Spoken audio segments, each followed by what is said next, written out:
My name is Nia. I am 34 years old, and on the night of my 10th wedding anniversary, my mother-in-law humiliated me in front of 50 of our most influential guests. She stood up, tapped her crystal glass, and projected my private infertility diagnosis onto the wall of a five-star restaurant. She called me a charity case who could not even give her son an heir. I did not cry. I simply wiped my mouth, stood up, and pulled out a medical file of my own that would destroy her son's entire existence. Before I continue this story, let me know where you are watching from in the comments below. Hit like and subscribe if you have ever had to stand up to people who underestimated your worth. Growing up in the rough neighborhoods of South Atlanta, I learned early on that nobody was coming to save me. My childhood was defined by cramped apartments and the constant hum of city buses outside my window. I worked two jobs just to afford community college, eventually earning a scholarship to a prestigious university where I received my degree and built a successful nonprofit organization. That is where I met Andre. Back then, he was a struggling student with big dreams and empty pockets. I loved his ambition. I paid for his undergraduate degree by picking up extra shifts waiting tables, believing we were building an empire together. I poured every ounce of my energy into making sure he succeeded. When we got married, I thought I had found my forever family. But his mother, Vivian, made sure I knew exactly where I stood. Vivian carried herself like old money royalty. She wore expensive pearls, hosted lavish charity galas, and looked down her nose at anyone who did not have a trust fund. To her, I was just a girl from the projects who had somehow tricked her brilliant son into marriage. She never missed an opportunity to remind me of my roots. She would make backhanded compliments about my hair, critique my table manners, and constantly ask when I was going to bless the family with a child to carry on their prestigious legacy. Fast forward to our 10th anniversary. Andre insisted on renting out the entire private dining room of the Belmont, one of the most exclusive restaurants in the city. Crystal chandeliers hung from the ceiling, casting a warm glow over the white tablecloths and expensive floral arrangements. 50 guests were in attendance, including wealthy investors, local politicians, and members of Vivian's elite social clubs. Andre was in his element, wearing a custom-tailored tuxedo, and working the room, shaking hands and securing investments for his new tech startup.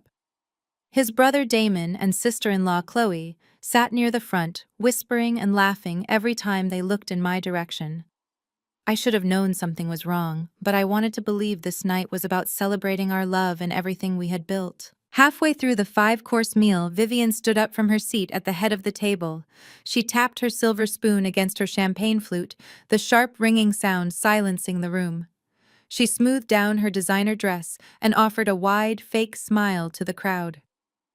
"Ladies and gentlemen," she began, her voice dripping with artificial sweetness. "Thank you all for gathering here tonight to celebrate 10 years of marriage between my son Andre and his wife Nia. It is a milestone, certainly, but as a mother, my heart aches for the future of our family." I felt a sudden knot form in my stomach. Andre sat next to me, staring straight ahead, not making eye contact. Vivian gestured to the back of the room, and suddenly the lights dimmed. A projector clicked on, casting a massive image onto the pristine white wall behind our table. I gasped. It was a blown-up copy of a confidential medical document from my gynecologist. The words, "severe endometriosis" and "high probability of infertility" were highlighted in bright yellow marker for everyone to see. The room erupted into shocked whispers. Some guests covered their mouths in horror, while others leaned in to read the private details of my body. Chloe let out a loud, dramatic sigh of fake pity. Damon took a slow sip of his drink, a smug smirk plastered across his face. Vivian turned to look directly at me, her eyes cold and calculating.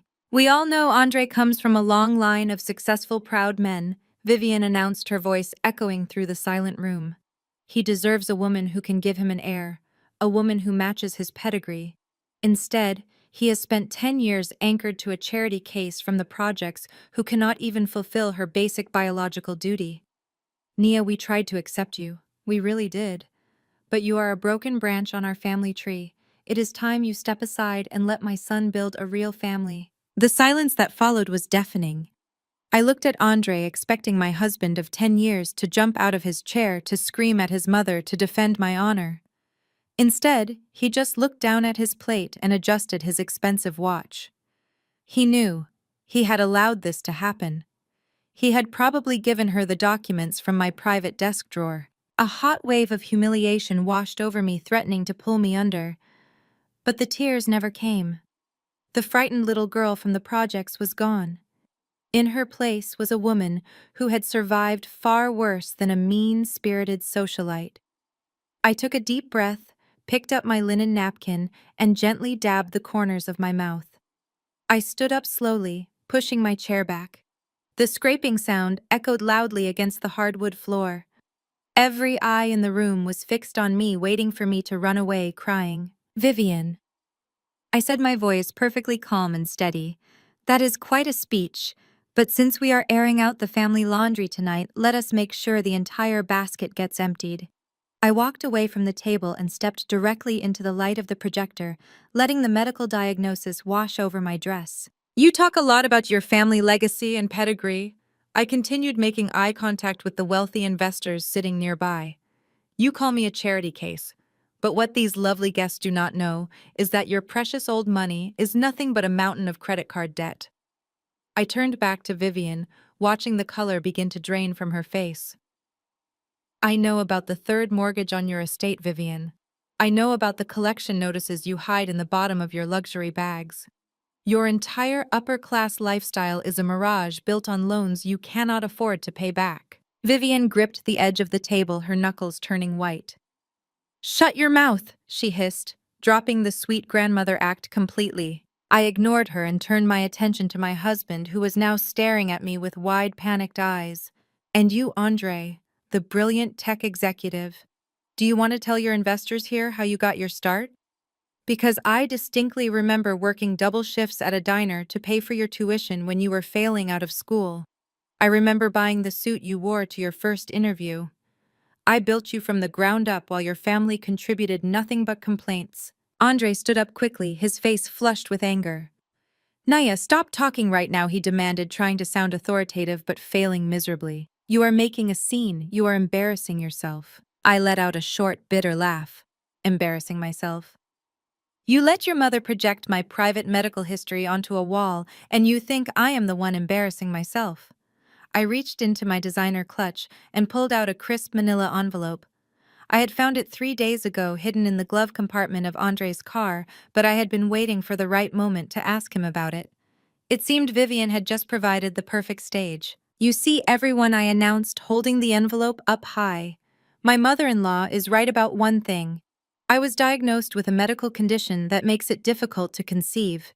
But it is not impossible. In fact, my doctor told us a year ago that we were perfectly capable of having a child with the right treatments.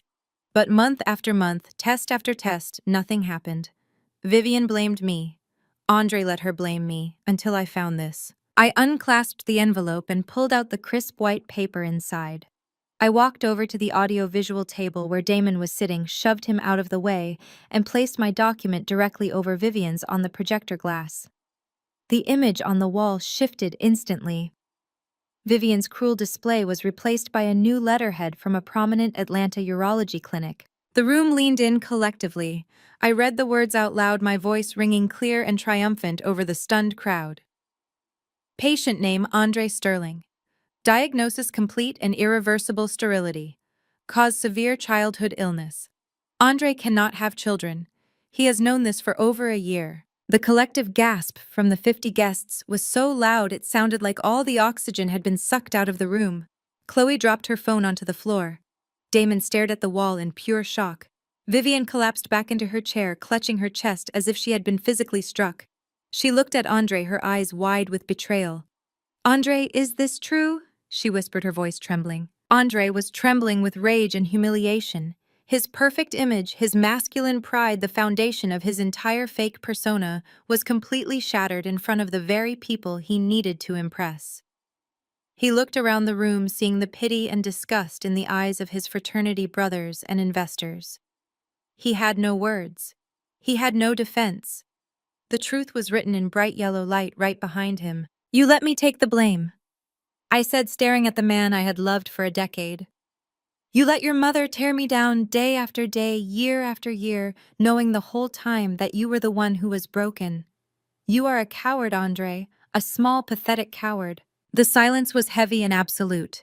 I did not wait for a response. I calmly walked back to my seat, picked up my purse, and looked at the family that had tried to destroy me. I reached down, slid my 10-carat diamond wedding ring off my finger, and dropped it into Vivian's half-empty glass of champagne. It sank to the bottom with a quiet clink. "Enjoy your legacy," I said. I turned on my heels and walked out of the private dining room, my head held high, leaving them to drown in the absolute chaos I had just unleashed. I had only taken 3 steps toward the heavy oak doors of the dining room when a hand clamped down on my wrist like a steel vice. The grip was so punishing it sent a shockwave of pain shooting up my arm. Before I could even attempt to pull away, Andre spun me around. His face, usually so perfectly composed for the cameras and his wealthy friends, was contorted into a mask of pure, unadulterated rage. Veins bulged against the stiff white collar of his custom tuxedo. He was sweating heavily, the illusion of his perfect life shattering into a million jagged pieces right in front of his eyes. "You crazy witch!" Andre hissed, his voice trembling with a terrifying blend of panic and fury. "You think you can come in here and embarrass me in front of my investors? You think you can forge a piece of medical paper and destroy my entire life?" I looked down at his hand gripping my wrist, then back up to his eyes. My expression remained entirely blank. "Let go of me, Andre. You are making it much worse for yourself." But he was too far gone. The panicked murmurs of the crowd, the disgusted looks from the venture capitalists he had spent months kissing, up to the absolute silence from his fraternity brothers. It was all too much for his fragile ego to handle. He needed to regain control immediately. He needed to put the girl from the projects back in her designated place. Andre raised his right hand and struck me across the face. The sound of his heavy palm connecting with my cheek cracked through the silent room like a gunshot. The sheer force of the blow snapped my head to the side and sent me stumbling backward. My high heels caught on the edge of the plush dining room carpet, and I dropped my designer clutch just to brace my hands against an empty chair and keep myself from hitting the floor. A collective horrified gasp echoed from the 50 guests. Someone in the back of the room dropped a wine glass, the shattering crystal perfectly mirroring the complete destruction of our 10-year marriage. A sharp metallic taste immediately flooded my mouth. I reached up my trembling fingers, brushing my lower lip, and pulled them away to see a thick smear of bright red blood. My own husband had just violently assaulted me in front of half of the Atlanta elite. "Oh my goodness, Andre," one of the top investors' wives cried out, covering her mouth in absolute horror. "Let us get out of here right now. This is completely unacceptable. We are leaving." Chairs began to scrape aggressively against the hardwood floor as people scrambled to grab their coats and leave. The carefully constructed, flawless facade of the Sterling family was crumbling to dust right before their eyes. But instead of apologizing or showing a single ounce of remorse for striking his wife, Andre puffed out his chest. He stood tall, breathing heavily, trying desperately to look like the dominant alpha male he so badly wanted the world to believe he was. And right on cue, his toxic family rushed in to protect their golden boy. Damon, who had been sitting in stunned silence at the table, suddenly jumped to his feet. He pointed an accusatory finger directly at me. "Do not look at my brother like that," Damon yelled across the room, his voice loud and desperate as he tried to perform damage control for the fleeing investors. "She is lying to all of you. That medical document on the wall is completely fake. She printed it off the internet to ruin his reputation. My brother is a perfectly healthy man. She is just a bitter, barren woman trying to ruin his big night because she is incredibly jealous of his business success." Chloe, never one to miss a golden opportunity to tear me down, chimed in right behind her husband. She stepped out from behind the long table, her cheap sequined dress shimmering under the expensive chandeliers. "She is mentally unstable," Chloe shouted to the crowd aggressively, grabbing the arm of a local politician who was trying to slip out the side door. "Nia has been losing her mind for months because she cannot give Andre a baby. She is trying to extort our family. She is a total fraud." Look at her standing there, she is practically crazy. I stood up straight, completely ignoring the intense throbbing pain radiating across my left cheek. I did not scream back at them. I did not waste my breath defending myself against their pathetic, desperate lies. And most importantly, I did not shed a single tear. I had promised myself a very long time ago that no one in this wicked family would ever have the privilege of seeing me cry. I briefly looked over at Vivian, who was still slumped in her chair at the head of the table, staring at her son in absolute horror. She knew the truth. She knew the medical document on the projector was entirely real, and she now knew her precious son was a violent monster. I turned my calm gaze back to Andre. He stood there, his chest heaving, his fist still tightly clenched at his side. He was waiting for me to break down. He was waiting for me to cower, to beg for forgiveness, to show the weakness he had preyed upon for an entire decade. Instead, I reached into the pocket of my tailored blazer and pulled out a white silk handkerchief. I calmly wiped the blood from my chin, folded the fabric once, and tossed the stained handkerchief right onto the toe of his expensive leather shoe. I will be hearing from my lawyers first thing tomorrow morning. I said, my voice dangerously soft, but carrying perfectly across the rapidly emptying room. And Andre, good luck raising capital for your little startup when word gets around the city that you punch women in the face when they expose your lies. I turned around, pushed open the heavy oak doors with both hands, and walked out into the grand lobby. The restaurant manager stared at me with wide eyes, clearly having heard the loud commotion, but he did not dare step in my way. I kept my head high, my posture perfectly straight, and walked confidently out the front doors of the Belmont. The warm, humid air of the upscale restaurant was instantly replaced by the biting chill of a sudden Atlanta thunderstorm. Rain was coming down in heavy gray sheets bouncing off the pavement and rapidly flooding the city gutters. The young valet rushed forward with a large black umbrella, his face full of genuine concern as he noticed the angry red mark blooming rapidly across my face. "Ma'am, please let me get your car for you," he offered quickly, trying to shield me from the downpour. "Please step back under the awning. You are going to freeze out here." "No, thank you," I replied softly, offering him a small, polite smile. "I am not driving tonight." I walked right past him, stepping directly out from under the shelter and into the pouring rain.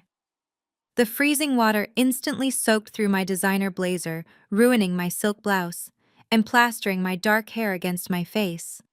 I walked down the block, moving away from the glaring lights of the restaurant entrance until the chaotic sounds of the dining room faded completely into the white noise of the raging storm. I stopped under a flickering street lamp on the corner of Peachtree Street and let the heavy rain wash over me.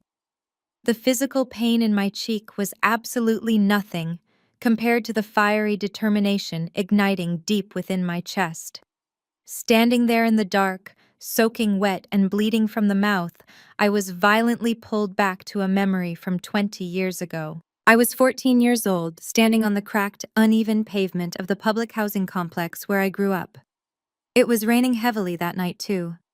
I was holding a plastic garbage bag filled with my only clothes, watching a man my mother had trusted speed away in a beat-up sedan, taking all of our rent money and savings with him. I vividly remembered the look of absolute crushing defeat in my mother's eyes, the way she had collapsed onto the concrete front steps, sobbing uncontrollably because a man had broken her spirit and taken away her power. I remembered making a silent vow that exact night, digging my fingernails so hard into my palms that they actually bled.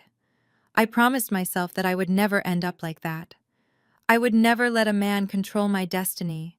I would never let anyone strip me of my dignity, my finances, or my self-worth. I had spent the last 10 years playing the role of the supportive, quiet, obedient wife, constantly suppressing my own fire just to keep Andre warm. I had compromised my own brilliance and ambition to make sure his fragile male ego was never threatened. I had silently endured his mother's endless cruelty just to keep the peace in a family that never truly wanted me. Never again.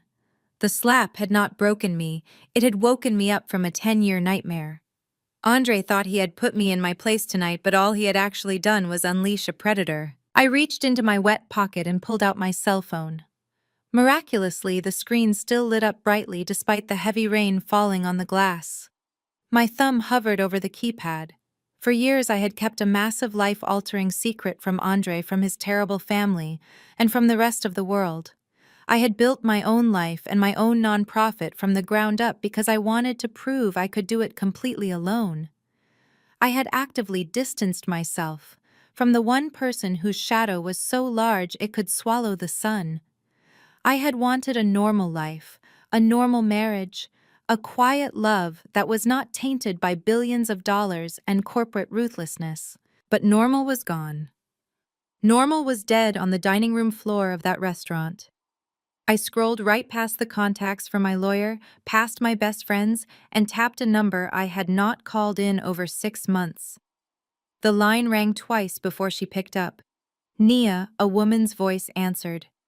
The voice was smooth, commanding, and resonated with an intense authority that could freeze an entire boardroom of executives. "It is very late. Is everything all right?" I closed my eyes, letting the cold rain mix with the warm blood still seeping from my cut lip. "Mom," I whispered into the receiver, my voice finally cracking just a fraction. "I was wrong. I was so wrong about everything. Please come get me." There was a heavy pause on the other end of the line. The tone instantly shifted from casual curiosity to deadly terrifying seriousness. "Where are you?" "I am standing outside the Belmont on Peachtree Street. He hit me, Mom. Andre hit me." I heard the sharp, furious intake of breath through the speaker, followed immediately by the sound of a heavy chair scraping aggressively against a hardwood floor. "Stay exactly where you are," my mother commanded, her voice turning to pure, uncompromising ice. "Do not speak to anyone. Do not answer his phone calls. I am coming right now." She hung up the phone without another word. I lowered my hand, slipping the device back into my wet pocket. I stood alone under the street lamp, feeling the cold wind whip fiercely through my soaked clothes, but I did not shiver once. I felt more alive and more dangerous than I had in a decade. Less than 10 minutes later, the deep roar of a massive engine cut through the loud sound of the rain. A sleek black Maybach with pitch-black tinted windows turned the corner and glided down the street like a shark cutting through dark water. The luxury vehicle ignored the valet stand, completely pulling right up onto the curb exactly where I stood. The heavy rear door swung open smoothly. The plush leather interior glowed with a soft ambient light. I stepped out of the freezing rain and climbed into the back seat, pulling the heavy door shut behind me. The storm outside was instantly silenced, replaced by the quiet, dangerous hum of absolute power. And as the Maybach pulled away into the night, heading toward my new reality, I knew Andre Sterling's reign was officially over. The morning sun was violently bright when I returned to the sprawling suburban estate I had called home for the last 5 years. I had instructed my mother's driver to drop me off at the end of the cul-de-sac. I did not want Andre or his family seeing the Maybach just yet. Let them continue believing I was nothing but a helpless, broke woman with nowhere to turn. As I walked up the long, manicured driveway, the first thing I noticed was the stark contrast against the perfectly cut green grass. Heavy-duty black garbage bags were strewn carelessly across the front lawn. Some of them had torn open, spilling my tailored business suits, my silk scarves, and my favorite pairs of shoes onto the wet morning dew. It was a pathetic, juvenile display of dominance. Andre was not even brave enough to face me in the daylight. Instead, he had sent his attack dogs to do the dirty work. Standing on the expansive wrap-around porch, sipping from oversized porcelain coffee mugs, were Damon and Chloe. Chloe was wearing a plush cashmere robe that I had actually bought for her last Christmas, her hair perfectly styled as if she had been waiting hours for this exact moment. Damon leaned against the white wooden railing, wearing his typical arrogant smirk and a tailored suit that cost more than his actual accounting skills were worth. "Look who finally decided to show her face!" Chloe called out, her voice cutting through the quiet suburban morning. She took a slow sip of her coffee and leaned over the railing, a look of pure delight dancing in her eyes. "Andre told us you stormed out of the restaurant last night like a stray cat. We were starting to wonder if you had already crawled back to the projects." We even checked the local news to see if you had been arrested for making a scene at the Belmont. I ignored her completely. I calmly walked up the concrete steps, stepping carefully over a garbage bag that contained my winter coats. I kept my posture perfectly straight, my face an unreadable mask of absolute calm. I looked past Chloe and focused entirely on her husband. "Where is Andre?" I asked, my voice steady and devoid of any emotion. Damon chuckled, setting his coffee mug down on a small wicker side table. "My brother is resting, Nia. He had a very stressful evening dealing with your little public meltdown. He is upstairs sleeping, and then he has a very important board meeting to prepare for later this afternoon. He specifically asked Chloe and me to make sure the trash was taken out before he woke up." Damon gestured vaguely toward the black bags littering the lawn. "He wants you off the property before he comes downstairs. He cannot bear to look at you after the disgusting stunts you pulled last night." I kept my eyes locked on Damon. "I am here to pack the rest of my belongings, grab my laptop from the home office, and collect the financial documents for my nonprofit organization. I am leaving. You can tell your brother his little eviction stunt is unnecessary." Damon laughed again, a harsh grating sound that echoed off the brick exterior of the house. He reached inside his suit jacket and pulled out a neatly folded piece of paper. He slowly descended the wooden porch steps, stopping exactly one step above me so he could physically look down on me. "You are not going into the home office," Nia Damon said, his voice dripping with condescension. "And you are certainly not taking any financial documents. In fact, I went ahead and saved you the trouble of checking your bank balances this morning." He shoved the folded paper aggressively against my chest. I took the crisp white sheet and unfolded it. It was a printed ledger from my personal banking institution alongside the corporate account statement for my educational nonprofit. I stared at the numbers printed in bold black ink. The balance on my personal life savings account money I had meticulously saved for over a decade read exactly zero. The operational fund for my nonprofit, which held the grant money, meant to provide scholarships and school supplies for underprivileged children in South Atlanta, also read zero. "I see you are finally speechless," Damon sneered, crossing his arms over his chest and rocking back on his heels. "As the official family accountant, I have always had access to the master passwords and the internal routing numbers. It is my job to ensure the family assets are properly managed and protected from liabilities. And right now, you are a massive liability, Nia. Andre is on the verge of securing a $50 million investment for his tech startup. He needed to show aggressive capital and pristine liquidity to his investors today. So I simply consolidated your little charity funds and your personal savings into his corporate account. Consider it an early divorce settlement for wasting 10 years of my brother's life." I looked up from the paper, my expression darkening. "You transferred hundreds of thousands of dollars without my authorization," I stated, keeping my voice incredibly low and dangerously quiet. "You drained a federally registered nonprofit account. That is grand larceny, Damon. That is federal wire fraud." Damon rolled his eyes, completely unfazed by the threat. "Oh, please, stop being so dramatic. You and Andre are legally married. In this state, courts view financial assets as community property.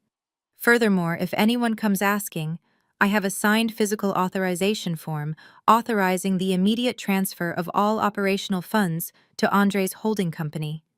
It has your signature right on the bottom line. I practically traced it myself. It looks very authentic, Nia. Who is the bank going to believe?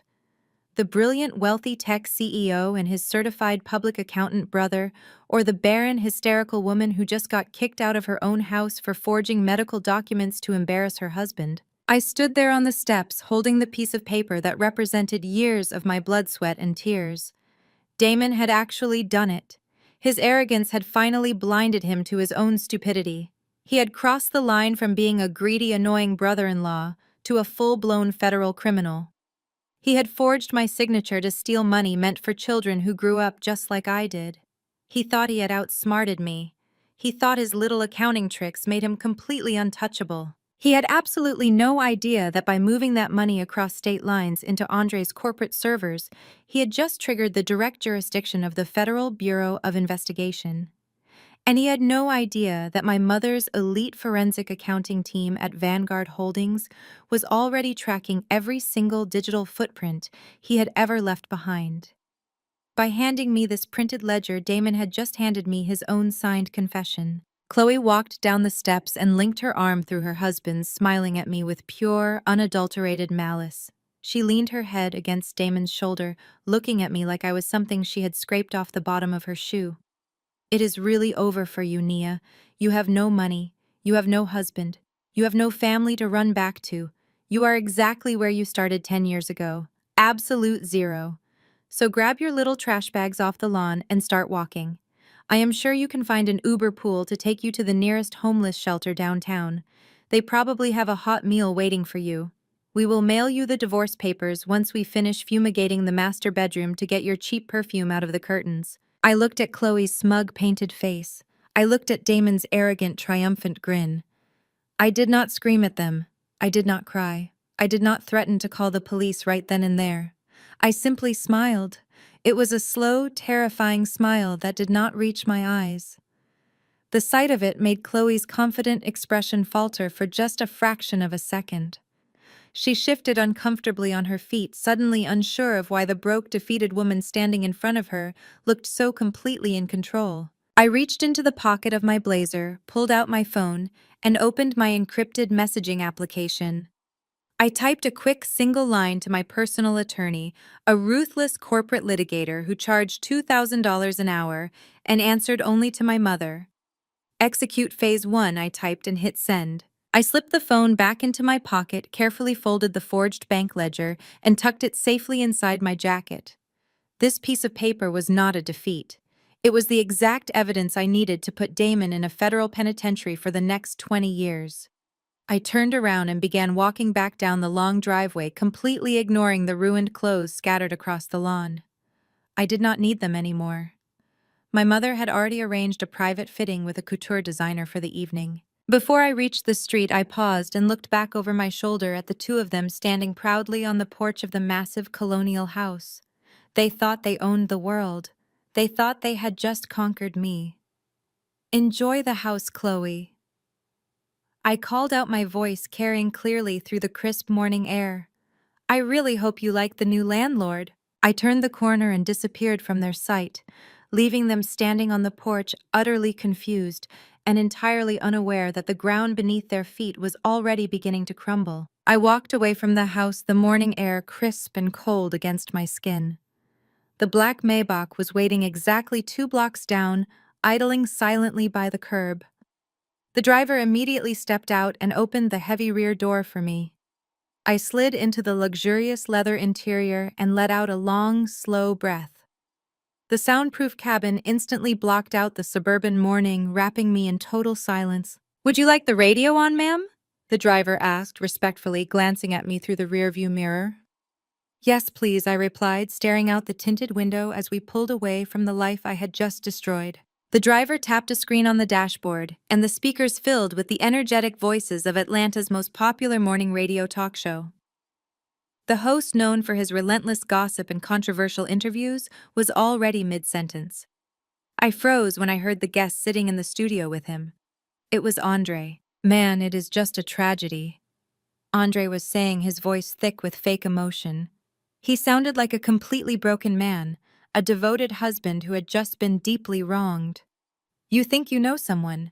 You spend 10 years building a life with a woman, trying to give her the world, and then she just snaps." The host chimed in, sounding completely captivated. "So what exactly happened at the anniversary dinner, Andre? The blogs are going crazy this morning. People are saying she threw a drink in your face and attacked your family." Andre let out a heavy, theatrical sigh. "Nia has been struggling with severe mental health issues for the past year. I tried to get her help. My mother tried to get her help. But she refused. Last night she completely lost her mind. She fabricated these ridiculous medical documents to embarrass me in front of my investors. And to make matters worse, I just found out this morning that she has been cheating on me with one of the contractors for her nonprofit. She even tried to siphon money out of my company to run away with him. I sat in the back of the Maybach, my jaw clenched so tight my teeth ached. The sheer audacity of his lies was breathtaking. He was executing a classic smear campaign, completely reversing the roles of victim and abuser. He was using the very theft Damon had committed to frame me for embezzlement, all while playing the heartbroken, betrayed husband on live radio. My phone began to vibrate violently in my pocket. I pulled it out to find the screen flooded with notifications. Text messages were pouring in from women in my church group, people I had worshipped with every Sunday for 5 years. They were brutal. "We are praying for your soul, Nia, but Pastor Williams has asked that you step down from the youth ministry immediately." How could you do that to Andre? He is such a good man. You need deep psychiatric help. I watched in real time as people I considered my closest friends began unfollowing me on social media, blocking my number and erasing me from their lives, based entirely on a 5-minute radio interview. Andre knew exactly what he was doing. In the affluent circles of Atlanta, perception is absolute reality. He was isolating me systematically, cutting off every single lifeline and support system I had, ensuring that I would have no one to turn to and nowhere to hide. Then a voice note notification popped up from Vivian. I pressed play, holding the phone up to my ear. "Listen to me very carefully, you ungrateful little ghetto trash." Vivian's voice hissed through the speaker, completely devoid of her usual refined Southern charm. "You are going to quietly sign the divorce papers my lawyer sends over this afternoon. You will ask for 0 alimony. You will waive all rights to the house and the cars. If you try to fight us, or if you ever show your face near my son again, I will personally make sure the IRS heavily audits your precious little charity. I will leak stories to the press that you have been stealing donation money to fund your lavish lifestyle. I will destroy your reputation so thoroughly that you will not even be able to get a job flipping burgers in this city. Sign the papers, Nia, and crawl back to the gutter where you belong." The voice note ended with a sharp click. I lowered the phone to my lap. A year ago, a threat like that from Vivian would have sent me into a full panic attack. I would have cried, apologized, and begged for a peaceful resolution. But today, listening to her venomous words, I felt absolutely nothing but a cold, calculating calm. I did not reply to Vivian. I did not text my church friends to defend my honor. I simply turned my phone off and tossed it onto the empty seat beside me. The Maybach glided smoothly into the private underground parking garage of a luxury high-rise in Midtown Atlanta. The driver escorted me to a private fingerprint-secured elevator that shot up to the top floor without stopping. The stainless steel doors slid open, revealing a sprawling, magnificent penthouse suite. Floor-to-ceiling glass windows offered a breathtaking, unobstructed view of the entire city skyline. White marble floors gleamed under modern crystal chandeliers, and original pieces of contemporary art hung on the walls. Standing by the massive glass windows looking out over the city she practically owned was my mother. Valerie Sterling was a force of nature. Even in the privacy of her own penthouse, she was impeccably dressed in a tailored navy blue pantsuit, her hair perfectly coiffed, her posture radiating absolute authority. She was a self-made billionaire, the founder and chief executive officer of Vanguard Holdings, one of the most ruthless and successful venture capital firms on the East Coast. She turned around as I entered the room. Her sharp, calculating eyes immediately locked onto the faint red bruise swelling on my left cheek where Andre had struck me. Her jaw tightened, and for a brief second, the terrifying corporate titan vanished, replaced by a fiercely protective mother. She walked over to the kitchen island, poured a cup of black coffee from a silver French press, and brought it over to me. She handed me the warm mug and gently touched my uninjured cheek. "You should have let me crush that pathetic boy the day you married him," Valerie said, her voice smooth, but carrying a dangerous edge. "I told you his family was nothing but fake money and massive egos." I took a sip of the bitter coffee, letting the heat ground me. I needed to know he loved me for me. "Mom," I replied quietly. "Not for your money. Not for Vanguard. I just wanted a real family." Valerie sighed, stepping back and crossing her arms. Our relationship was complicated, built on a foundation of pain that we had only recently started to repair. When I was 7 years old, my father was working construction, and we were barely surviving in the projects. Valerie had a brilliant mind for finance, but no one on Wall Street would take a poor young black mother seriously. So she made a choice. The hardest, most ruthless choice a mother could make. She packed her bags, left me with my father, and moved to New York to build her empire. She sacrificed being a mother to become a titan. For 20 years, I resented her for abandoning me. I refused to take her money, her connections, or her last name. I built my own life and my own nonprofit because I wanted to prove I did not need the mother who had left me behind. It was not until my father passed away 3 years ago that Valerie and I finally sat down in a room and truly looked at each other. She apologized. She admitted her flaws. We slowly began to rebuild our relationship entirely in secret. I hid Valerie's identity from Andre and everyone else because I was terrified of what the Vanguard billions would do to my marriage. I wanted Andre to look at me and see his equal, his partner, the woman who had built him up from nothing. I knew that if he found out my mother was a billionaire, he would never look at me the same way again. He would only see a giant dollar sign. "You wanted a real family," Valerie said, echoing my thoughts as she walked toward the sleek glass coffee table in the center of the living room. "And instead you got a pack of rabid dogs who bit the hand that fed them for a decade. Are you done playing the victim now, Nia? Are you finally ready to use the power that belongs to you?" I set my coffee mug down on a side table. My gaze hardened as I looked at my mother. "Yes, I am completely done." Valerie smiled. It was a predatory, brilliant smile that made Wall Street executives tremble in their custom suits. She picked up a slim silver iPad from the glass table and walked back over to me. She tapped the screen a few times, pulling up a highly confidential internal document bearing the Vanguard Holdings corporate logo. She handed the iPad to me. I looked down at the glowing screen. It was a comprehensive financial portfolio and an executive summary for a new technology startup. Andre's tech startup just submitted their final application for a $50 million seed grant from my firm early this morning, Valerie said, her voice dripping with dangerous amusement. His entire pitch relies on pristine financial records and his flawless public reputation. He is scheduled to come into my boardroom for the final approval pitch on Thursday. Valerie stepped closer, looking me directly in the eyes. He has no idea who I am. He has no idea that the venture capital firm he is begging for money belongs to the mother of the woman he just assaulted. So what do you want to do with him, sweetie? I looked down at the glowing iPad resting in my hands, tracing the sharp edges of the Vanguard Holdings corporate logo with my thumb. The screen illuminated the dark, quiet space between my mother and me. "I want to let him think he has won," I told Valerie, my voice steady and cold. "I want him to walk into your boardroom believing he is the smartest man in the entire city. I want him to feel completely untouchable, and then I want to watch you tear his entire world apart piece by piece." Valerie smiled, taking the tablet back from my hands. "Consider it done," she said softly. 2 days later, the heavy glass doors of a prestigious downtown law firm swung open as I stepped into the aggressively air-conditioned reception area.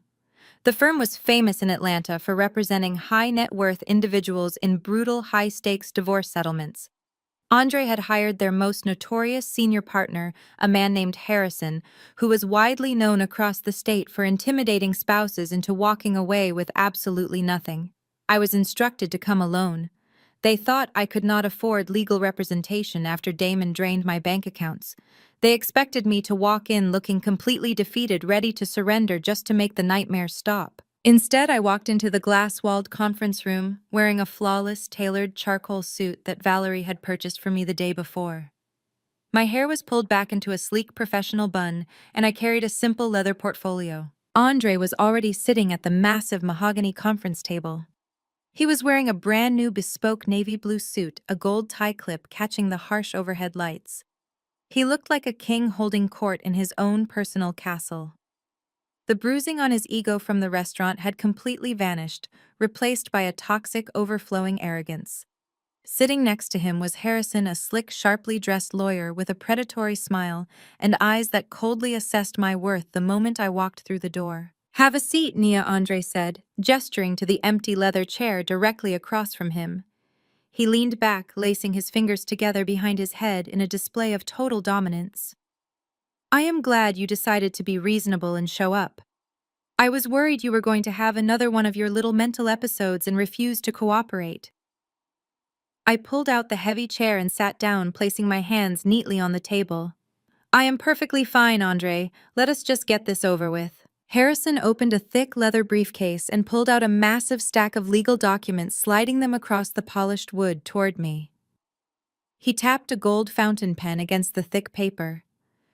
These are the finalized divorce decrees, the asset division waivers, and a comprehensive non-disclosure agreement.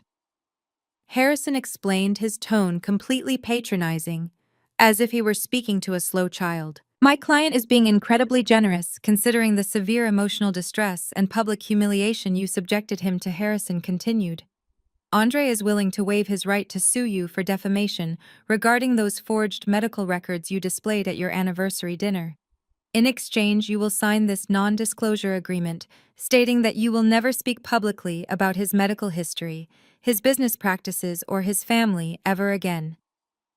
If you violate this agreement, we will bury you in litigation until you cannot afford to buy groceries. I looked at the thick stack of papers. And the asset division, I asked calmly. Andre leaned forward, a cruel smirk playing on his lips. There is no asset division, Nia. You are walking away with exactly what you brought into this marriage. Nothing. Damon already consolidated the corporate accounts, which are entirely protected under my startup structure. Furthermore, the property waiver you are looking at explicitly states that you surrender all claims to the suburban estate. The house stays with me. My mother is already picking out new wallpaper for the guest room. He paused, clearly waiting for me to start crying or begging. When I remained completely silent, he decided to twist the knife a little deeper. You should really just sign the papers, Nia. You heard the radio show, right? The entire city knows you are unstable. My investors are completely on my side. In fact, my company is doing better than ever. I have a massive meeting tomorrow morning with Vanguard Holdings to finalize a $50 million seed grant. Once that money hits my accounts, I am taking this company public. I am going to be one of the wealthiest men in Atlanta. If you try to fight me in court, I will use that wealth to crush you. I will drag this divorce out for years while you sleep on a cot in a homeless shelter. Sign the papers and I will let you walk away with your freedom. I stared at the man I had loved for 10 years. He was so completely consumed by his own greed and his desperate need to feel powerful that he could not even see the massive trap closing around his ankles. He thought the suburban estate was his greatest asset. He thought forcing me out of that house was his ultimate victory. He did not know the truth about the house. 5 years ago, I had noticed strange discrepancies in our tax filings. Small amounts of money were moving strangely between our joint savings and the accounts Damon managed. When I questioned Damon about it, he brushed me off, calling it routine corporate tax maneuvering. I did not trust him. I knew I needed to protect my initial investment in that house, the down payment I had made using my own hard-earned savings before Andre ever made a dime. Without telling anyone in the family, I hired an independent financial advisor. I legally established a private shell company, a blind limited liability corporation registered in Delaware, where corporate ownership is strictly confidential. Then, under the guise of an aggressive tax write-off strategy, I had Damon draft a quitclaim deed. Andre, who notoriously never read boring legal paperwork and always trusted his brother blindly, signed the deed without a second thought. He legally transferred the entire ownership of our sprawling suburban estate directly over to my private LLC. Andre thought he owned the house. Damon thought he managed the house. Vivian thought she was the queen of the house. But on paper, in the eyes of the federal government and the state of Georgia, I was the sole proprietor of the company that owned the property. The house had never belonged to Andre, and the property waiver Harrison had just slid across the table was completely legally void, because Andre could not demand I waive my rights to a property his name was not actually on. I reached out and picked up the heavy gold fountain pen Harrison had provided. I did not argue. I did not raise my voice. I did not tell Andre that he was a liar or a thief. I simply flipped to the last page of the thick stack of legal documents, pressed the gold nib against the signature line, and signed my name in smooth, elegant cursive. I flipped to the non-disclosure agreement. I signed that as well. The NDA was entirely useless to him anyway. I was not the one who was going to expose his secrets to the public. My mother was going to do that, and Valerie Sterling had certainly not signed a non-disclosure agreement. Finally, I flipped to the property waiver. I looked at the clause where I supposedly surrendered all my rights to the sprawling colonial estate. I smiled internally, signing the document with a flourish. I stacked the freshly signed papers, neatly squared the edges, and slid them slowly back across the mahogany table toward Harrison. Harrison looked completely stunned. He had clearly prepared for a massive screaming match. He had legal precedents memorized, ready to shout me down and threaten me with financial ruin. He stared at the signed documents as if they were covered in poison, completely bewildered by how easily I had capitulated. Andre looked equally shocked, but his surprise quickly morphed into a bloated, triumphant grin. He let out a loud, mocking laugh, clapping his hands together. "Well, I have to admit, Nia, I am actually surprised," Andre gloated, grabbing the documents from his lawyer to inspect the ink. "I thought you would put up more of a fight. I guess being broke and homeless finally taught you some respect. You finally realize you cannot win against me. You always were a smart girl when you actually listened to reason." I stood up slowly, smoothing the front of my tailored suit jacket. I picked up my leather portfolio and tucked it neatly under my arm. I looked down at Andre, observing the smug satisfaction radiating from his face. He thought he had just successfully erased me from his life. He thought he was walking into tomorrow as a completely free, wildly wealthy man. I leaned forward slightly, resting both of my hands on the edge of the polished mahogany table. I lowered my voice, speaking directly to him in a soft, almost conversational whisper. "Good luck at your big meeting tomorrow, Andre. I really hope everything goes perfectly for you." Andre smirked, leaning back in his chair. "Oh, it will. Like I said, I am about to be a very rich man." I tilted my head, offering him a sweet, deadly smile. "Just make sure your books are perfectly clean for Vanguard, Andre. I hear their CEO loves to do surprise audits." Andre let out another loud, dismissive laugh, waving his hand at me, as if swatting away an annoying insect. He completely ignored the warning, entirely unaware of the massive steel jaws of the trap that had just snapped shut around his neck. I turned around and walked out of the conference room, the sharp click of my heels echoing off the glass walls. I left Andre sitting there in his bespoke suit, clutching worthless legal documents, bragging about a future that was already completely destroyed. The next morning at 9 o'clock sharp, the atmosphere inside the downtown Atlanta headquarters of Andre's tech startup was absolutely electric. The office space was a masterclass in artificial success. Andre had spent hundreds of thousands of dollars of stolen investor capital to lease the top floor of a premium glass high-rise. The space featured exposed brick walls, imported Italian espresso machines, and minimalist white leather furniture designed to make him look like the next massive visionary in the financial technology sector. Inside the main glass-walled boardroom, the entire board of directors was gathered around a massive marble table. Andre was pacing back and forth at the head of the room, practicing his final pitch. He wore the same custom-tailored navy blue suit from the lawyer's office, radiating an almost intoxicating level of false confidence. He adjusted his gold tie clip and flashed a brilliant, practiced smile at the board members. "Gentlemen, this is the day everything changes," Andre announced, his voice echoing off the glass walls. "In exactly 2 hours, we will be walking into the regional offices of Vanguard Holdings. They are prepared to offer us a $50 million seed grant. Once that money hits our corporate accounts, we scale up immediately. We take the market by storm, and every single person sitting at this table becomes incredibly wealthy." The board members clapped respectfully, murmuring their approval. Sitting to Andre's right was Damon, his laptop open in front of him. Damon looked significantly less relaxed than his brother. He was sweating slightly, rapidly, tapping his fingers against the polished marble table as he reviewed the heavily manipulated financial spreadsheets.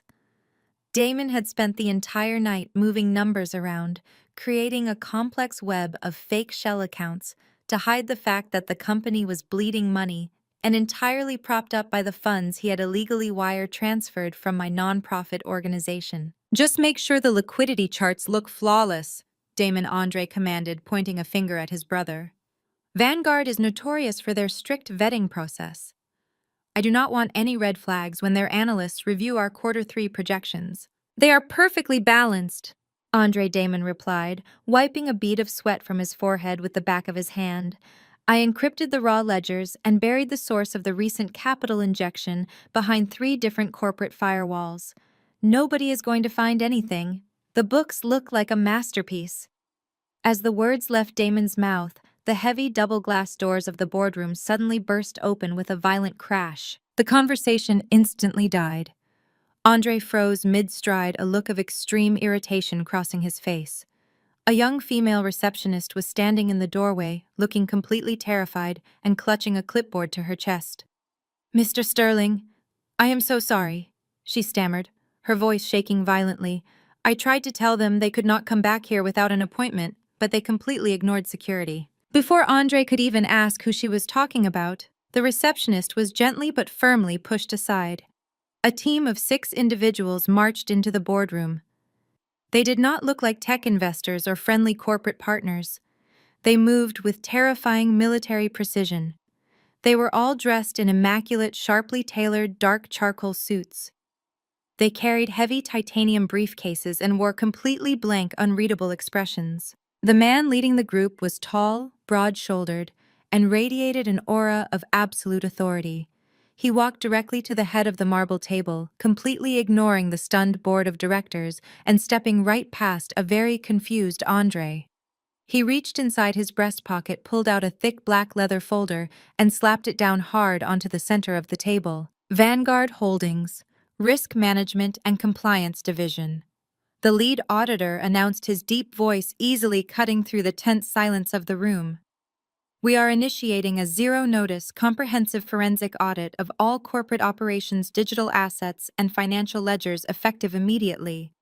Every person in this room is to step away from their electronic devices right now." Andre let out a sharp, uncomfortable laugh, stepping forward and holding up his hands in a placating gesture. "Whoa, wait a minute, friend. There has to be a major misunderstanding here. Our final pitch meeting is scheduled at your regional office in 2 hours. We are fully prepared to hand over all our documents then. You cannot just barge into my private headquarters and disrupt my board meeting." The lead auditor turned his head slowly, fixing Andre with a stare so cold it could have frozen water. "We do not wait for meetings, Mr. Sterling. And we certainly do not wait for you to hand over doctored documents. Step away from the table." Damon suddenly realized exactly what was happening. The color completely drained from his face, leaving him looking like a ghost. He knew that if a team of Vanguard forensic auditors got their hands on his raw hard drive, they would instantly find the federal wire fraud, the forged signatures, and the stolen non-profit funds. His entire life would be over in a matter of minutes. Panic completely overrode Damon's logic. He lunged forward over the marble table, his hands frantically slamming onto the keyboard of his laptop. He desperately tried to trigger the emergency wipe script he had designed to permanently delete the encrypted folders. His fingers flew across the keys, his breath coming in short, ragged gasps. He barely managed to type 3 letters before the lead auditor moved with lightning speed. The man reached across the table, grabbed Damon's wrist with crushing force, and violently yanked his hand away from the keyboard. Damon let out a sharp yelp of pain as his arm was twisted backward. Another auditor immediately stepped forward, unplugged the laptop from the wall, and slid a physical hardware lock over the data ports. "You cannot touch my property!" Damon screamed, his voice cracking hysterically as he struggled against the auditor's iron grip. "That is a direct violation of privacy. You have no legal warrant to seize my personal equipment. I am calling the police right now." "You are welcome to call local law enforcement, sir," the lead auditor replied calmly, releasing Damon's wrist and allowing the terrified accountant to stumble backward into his chair. "But it will not matter. The local authorities do not have jurisdiction over federal wire fraud across state lines. Furthermore, your attempt to destroy digital evidence was entirely pointless. We locked you out of your own administrative network at 6 o'clock this morning. We already have completely unencrypted remote backups of every single file, hidden ledger, and deleted email on your server. Damon stared at the auditor, his eyes wide with absolute primal terror. How Damon whispered, his voice barely audible. "That server is air-gapped. It is protected by military-grade encryption. How did you get inside my network?" Standing in my mother's penthouse the night before, I had actually smiled when Valerie told me the audit team was preparing to breach his system. Damon always believed he was the smartest man in the room. He thought his accounting tricks and cybersecurity protocols were completely impenetrable. But his fatal flaw was his massive, unchecked arrogance. He never paid attention to the quiet, observant woman sitting across from him at the dinner table. Weeks before the anniversary dinner during a Sunday family barbecue at the estate, Damon had been bragging about his new home office server setup. He had left his office door wide open. While Vivian was busy criticizing my potato salad in the kitchen, and Andre was outside drinking beer, I quietly slipped upstairs. I told them I was looking for a lost earring. Instead, I walked right up to Damon's physical network hub, pulled a tiny, perfectly disguised mirroring drive out of my pocket, and plugged it directly into the back of his router. I had learned how to clone a drive years ago when I set up the secure servers for my nonprofit. For 3 weeks, every single keystroke Damon made, every password he typed, and every illegal transfer he authorized was silently copied and beamed directly to a secure cloud folder I controlled. Vanguard did not need to hack his system. I had literally handed them the keys to his entire life. Back in the boardroom, the reality of the situation was finally crashing down on Andre. The smooth, charming CEO facade completely melted away, replaced by the same violent, explosive temper he had shown me at the restaurant. His face turned deep red, and he slammed both of his fists down onto the marble table. "This is an absolute outrage," Andre bellowed, spit flying from his lips as he glared at the team of auditors. "You come into my company, you assault my chief financial officer, and you try to steal my proprietary data. I am Andre Sterling. I am the founder of this company. I have a scheduled meeting with the highest level executives at your firm today. I demand that you step down right now. I demand to speak to the chief executive officer of Vanguard Holdings immediately. I am going to have every single one of you fired and blacklisted from the financial industry by the end of the day." The lead auditor did not flinch. He did not look intimidated or impressed by Andre's screaming. Instead, a faint, almost pitying smirk crossed the large man's face. He stepped back from the table, gesturing toward the heavy double-glass doors. "That will not be necessary, Mr. Sterling," the auditor said smoothly. "The CEO is already here." The team of intimidating auditors immediately stepped aside, parting down the middle of the room like the Red Sea. The heavy glass doors swung open once more. The loud, chaotic energy of the boardroom instantly evaporated, replaced by a suffocating, heavy silence. Valerie Sterling walked into the room. She wore a breathtaking, tailored white power suit that radiated absolute dominance and unimaginable wealth. The sharp click of her designer heels against the hardwood floor was the only sound in the dead-silent room. She moved with the slow, measured grace of an apex predator circling a trapped and injured animal. She completely ignored the terrified board members, keeping her piercing, icy gaze locked directly onto Andre. Andre's anger vanished in an instant. His mouth fell slightly open as his brain struggled to process what was happening. He recognized her immediately. He had spent the last 6 months obsessively studying her profile in Forbes magazine, reading her interviews in the Wall Street Journal, and practically worshipping her billion-dollar success story. To Andre, Valerie Sterling was a business god. She was the ultimate key to his future wealth and power. His posture instantly changed. The aggressive, screaming tyrant disappeared, replaced by a fawning, desperate salesman. He quickly smoothed down his tie, forced a wide, charming smile onto his face, and rushed forward to greet her, completely ignoring the fact that her auditors had just seized his entire company. "Ms. Sterling," Andre said, his voice dripping with sudden, artificial respect. "It is an absolute honor to finally meet you in person. I am so sorry for the confusion here today. We are incredibly excited about the Vanguard partnership. Please let me show you to my private office so we can discuss the $50 million investment properly." Valerie stopped exactly 3 feet in front of him. She looked him up and down, her expression one of utter, profound disgust. She did not reach out to shake his extended hand. Andre stood there smiling like a fool, his hand hovering awkwardly in the empty space between them. He thought he was about to charm his way into a massive fortune. He thought his natural charisma was going to save him from the forensic audit. He was so blinded by his own greed and ambition that he had absolutely no idea he was looking directly into the eyes of his own mother-in-law. Valerie stared at his extended hand as if he were offering her a diseased rat. She did not speak. She simply walked right past him, the cool breeze of her movement, the only response to his desperate greeting. Andre lowered his hand, his perfectly rehearsed smile freezing into a tight, confused grimace. Valerie took her place at the head of the massive marble table, placing her designer handbag on the surface with a deliberate, heavy thud. "You can drop the charming visionary act, Mr. Sterling," Valerie commanded, her voice slicing through the tense air of the boardroom like a scalpel. "I am not here for a pitch. I am here to dissect a corpse." She gestured slightly to the lead auditor standing near the wall. "Connect the main display right now." Within seconds, the massive flat-screen monitor mounted on the exposed brick wall flickered to life. Gone were the polished, colorful growth graphs and aggressive revenue projections Andre had spent weeks preparing. Instead, the screen displayed raw, undeniable bank records.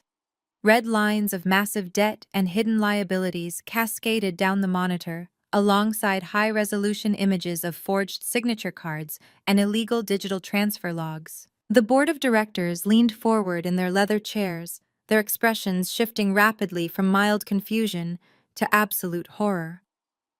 These were wealthy, connected men who had personally invested millions of dollars into what they believed was the next unicorn technology company. Now, they were looking directly at federal evidence of their own impending financial ruin. Valerie began her dissection. Her tone was clinical, detached, and utterly merciless. "Your business plan is a complete work of fiction, Andre. Your user acquisition metrics are artificially inflated by offshore bot farms operating out of Eastern Europe. Your proprietary algorithm, which you claimed was going to revolutionize the global financial sector, is nothing more than licensed open-source code wrapped in an expensive, flashy user interface. Your company produces absolutely nothing of value. You are completely bankrupt." Andre stood frozen in the middle of the room, his face rapidly draining of all color. "Miss Sterling, please," he stammered, taking a hesitant step back toward the table. "Those numbers are taken completely out of context. We are in an aggressive growth phase. We just need a bridge loan to cover the temporary operational deficit." Valerie cut him off with a sharp, echoing snap of her fingers. The massive screen changed again. This time it displayed the exact routing numbers and account balances of my educational nonprofit organization right alongside my personal life savings account. 2 days ago, your chief financial officer illegally accessed secure external accounts and initiated unauthorized wire transfers totaling exactly $840,000. Valerie stated, her icy eyes locking onto Damon, who was physically shaking in his chair. "He forged the signature of your former wife, Nia, to authorize the transfer, and then he washed the stolen money through 3 different shell companies before injecting it directly into your operational fund. Your entire tech startup is currently floating on stolen charity money meant for underprivileged children." The boardroom completely erupted in chaos. The lead investor, an older man with silver hair and deep pockets, slammed his hand violently on the marble table. "You stole money from a children's charity," he yelled at Andre, his face turning purple with rage. "You sat there and told us this capital injection was from a private angel investor in Silicon Valley. Do you realize what you have done? You have implicated all of us in a massive federal wire fraud scheme. We are going to lose everything." Andre's carefully constructed world was collapsing in real time. The $50 million dream was instantly dead, replaced by the very real, terrifying specter of federal prison. He looked at the angry, shouting board members, then at Valerie's cold, calculating face, and finally at his brother, who was cowering behind his locked laptop. The Sterling family loyalty. The unbreakable bond Vivian always bragged about at her elite social clubs shattered in less than a second when money and prison were put on the line. Andre let out a primal yell and lunged across the marble table. He grabbed Damon by the lapels of his expensive tailored suit and violently hauled his own brother out of his chair. Damon let out a panicked, high-pitched scream as Andre slammed him hard against the heavy glass wall of the boardroom. "What did you do?" Andre roared, his face contorted in absolute murderous rage. "You told me the money was clean. You told me you secured a legitimate bridge loan from a private lender. You stupid, incompetent fool. You ruined everything I built." Damon desperately clawed at his brother's hands, trying to break the suffocating chokehold. "I did it for you," Damon choked out, tears of genuine terror streaming down his face, ruining his perfectly groomed appearance. "You demanded the capital injection. You said we would lose the Vanguard meeting today if the liquidity charts were not completely perfect. You knew exactly what I was doing, Andre. Do not act innocent now. You authorized the backdoor access yourself." "You forged her signature," Andre screamed, shaking his brother violently against the glass, the heavy pain rattling under the impact. "You stole from a registered federal nonprofit. I had absolutely nothing to do with this. I am the CEO. I just trusted my accountant to handle the books. I am completely innocent in this matter. I will testify against you in federal court myself, do you hear me? I will let you rot in a concrete cell for 20 years to save this company." The pathetic display of cowardice was truly stomach-churning to watch. Here were two men who just 48 hours ago had stood proudly on a suburban porch mocking me aggressively, threatening to throw me in a downtown homeless shelter. Now they were tearing each other apart like cornered rats in a sinking ship, completely desperate to save their own skins at any cost. "Enough!" Valerie's voice cracked like a leather whip, instantly silencing the chaotic, violent room. Andre froze instantly. He slowly released his tight grip on his brother's suit jacket. Damon crumpled to the floor, gasping heavily for air and trying to straighten his ruined tie with violently shaking hands. Andre turned slowly back to Valerie, his chest heaving up and down, his eyes wide with a desperate, pathetic pleading that completely stripped him of his dignity. "Ms. Sterling, I swear to you on my actual life I had absolutely no idea he did this," Andre begged, taking a slow step toward her with his hands raised in surrender. "I am a victim here too. My brother went completely rogue. I can fix this right now. I can fire him immediately. I will call the police and have him arrested myself in this very room. Please, I am begging you, do not pull the Vanguard funding. This company is my entire life. If you walk away right now, I am completely destroyed." Valerie watched him beg. She let the heavy, suffocating silence stretch out for a long moment, allowing him to feel the full, agonizing weight of his impending destruction. She walked slowly around the marble table, her designer heels clicking methodically against the floor, until she was standing just inches away from the trembling executive. She looked him up and down, her expression slowly softening into a mask of dangerous, calculated mercy. "I do not care about your brother's pathetic accounting tricks," Valerie said smoothly, her voice dropping to a low, intimate volume that forced everyone in the boardroom to lean in closely. "In my world, aggressive capital acquisition is sometimes necessary to keep a vision alive. I am not a federal law enforcement agent. I am a venture capitalist. I care strictly about returns on my investment. And despite your gross financial incompetence, your company still holds several highly valuable data encryption patents that Vanguard desperately wants in its portfolio." Andre's eyes widened in shock. A tiny, desperate spark of hope suddenly ignited deep within his chest.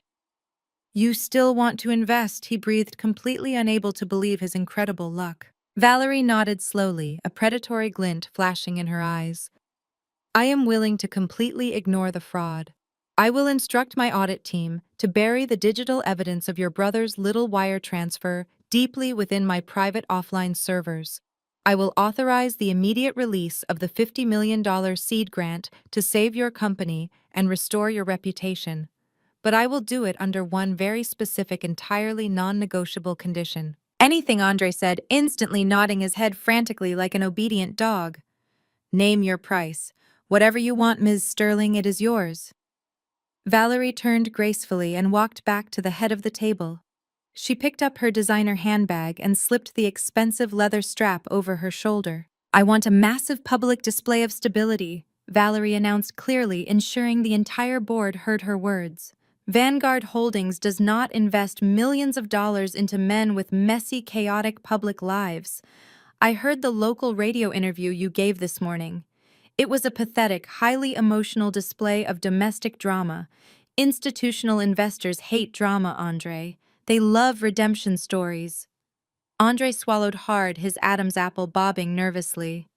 What do you want me to do? You are going to host a massive gala this Saturday night at your private suburban estate to officially celebrate the Vanguard merger, Valerie instructed, her tone, leaving absolutely no room for debate. You will invite your entire board of directors, your college fraternity brothers, your early-stage investors, and the top media outlets in Atlanta. It will be the premier social event of the entire year. Andre nodded eagerly, relief washing over his face. Yes, absolutely. A gala. We can easily do that. I can have the best caterers in the city booked by this afternoon. Valerie held up a single, perfectly manicured finger, instantly stopping his excited rambling. I am not finished. You will host the gala, and you must personally invite your ex-wife, Nia. You will stand on a brightly lit stage in front of every single person in that room, and you will publicly apologize to her for the divorce. You will completely retract your radio statements. You will beg for her forgiveness in front of the entire city. Andre's face fell instantly. He looked as if he had just been brutally punched in the stomach. Invite Nia. But Ms. Sterling, she is completely unhinged right now. She embarrassed me publicly at our anniversary dinner. My entire family hates her. I cannot bring her back into my house after everything that just happened. It would humiliate me beyond repair. Valerie's eyes turned entirely black. Her terrifying corporate persona locked firmly back into place, radiating absolute power. That is my only condition, Mr. Sterling. You want my $50 million to save you from spending the next 2 decades in federal prison. Then you will swallow your massive ego, and you will beg that woman for forgiveness in front of everyone. If she does not forgive you, or if you refuse to invite her, the deal is completely dead. My auditors will immediately hand this entire digital file over to the FBI, and both you and your brother will be in handcuffs by midnight. She did not wait for his answer. She knew he had absolutely no choice. Valerie turned on her heel and walked out of the glass boardroom, her team of intimidating auditors following silently behind her, leaving Andre completely trapped in a nightmare of his own making. The reality of Valerie Sterling's ultimatum crashed down on Andre the moment the heavy glass boardroom doors swung shut. He had exactly 3 days to pull off a miracle. He had to convince the woman he had publicly humiliated, physically assaulted, and financially ruined to stand by his side and play the loving, forgiving wife. For a man whose entire identity was built on absolute control and toxic pride, it was the ultimate humiliation. But the threat of federal prison has a remarkable way of breaking a man's ego. The very next afternoon, I was sitting behind the desk of my small nonprofit office in South Atlanta. I had returned to the building strictly to gather my remaining personal files. The operational accounts were still completely frozen, sitting at zero, though I knew Valerie's team was actively preparing to restore the funds once the trap was fully sprung. The doorbell to the front reception area chimed loudly. I did not look up from my paperwork, assuming it was the mail carrier. A moment later, a massive, obnoxious bouquet of 24 red roses was nervously pushed through the doorway of my office. Andre stepped into the room looking completely out of place in the modest, brightly painted community center. He was trying incredibly hard to project the image of a deeply remorseful, broken man. His shoulders were slumped, his expensive suit looked slightly rumpled, and he had intentionally skipped his morning shave to appear distressed. "Nia," he said softly, his voice thick with a perfectly rehearsed sorrow. "I know you probably never want to see my face again, but please just give me 5 minutes." I slowly set down my pen. I looked at the massive bouquet of roses, then up at his face. I made sure to let my expression soften just a fraction, projecting the exact image of the hesitant, emotionally exhausted woman he expected to see. "What are you doing here, Andre?" I asked, my voice intentionally small and guarded. "Our lawyers already handled everything." He took a tentative step forward and placed the heavy glass vase on the edge of my desk. He let out a long, shaky sigh and ran a hand over his face. I made a terrible mistake, Nia. I have spent the last 2 days sitting in an empty house realizing what a complete fool I have been. The radio showed the divorce papers the way my family treated you at the anniversary dinner. It was all wrong. I was terrified. I was acting out of pure defense because of my medical diagnosis. I let my mother get into my head, and I took my shame out on the only woman who ever truly loved me.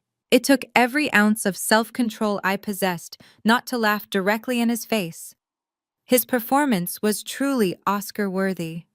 If I did not already know about the Vanguard audit, if I did not know that his company was currently being held hostage by my own mother, I might have actually believed his sudden change of heart. "You hit me, Andre," I whispered deliberately, touching my cheek where the faint bruise was finally beginning to fade.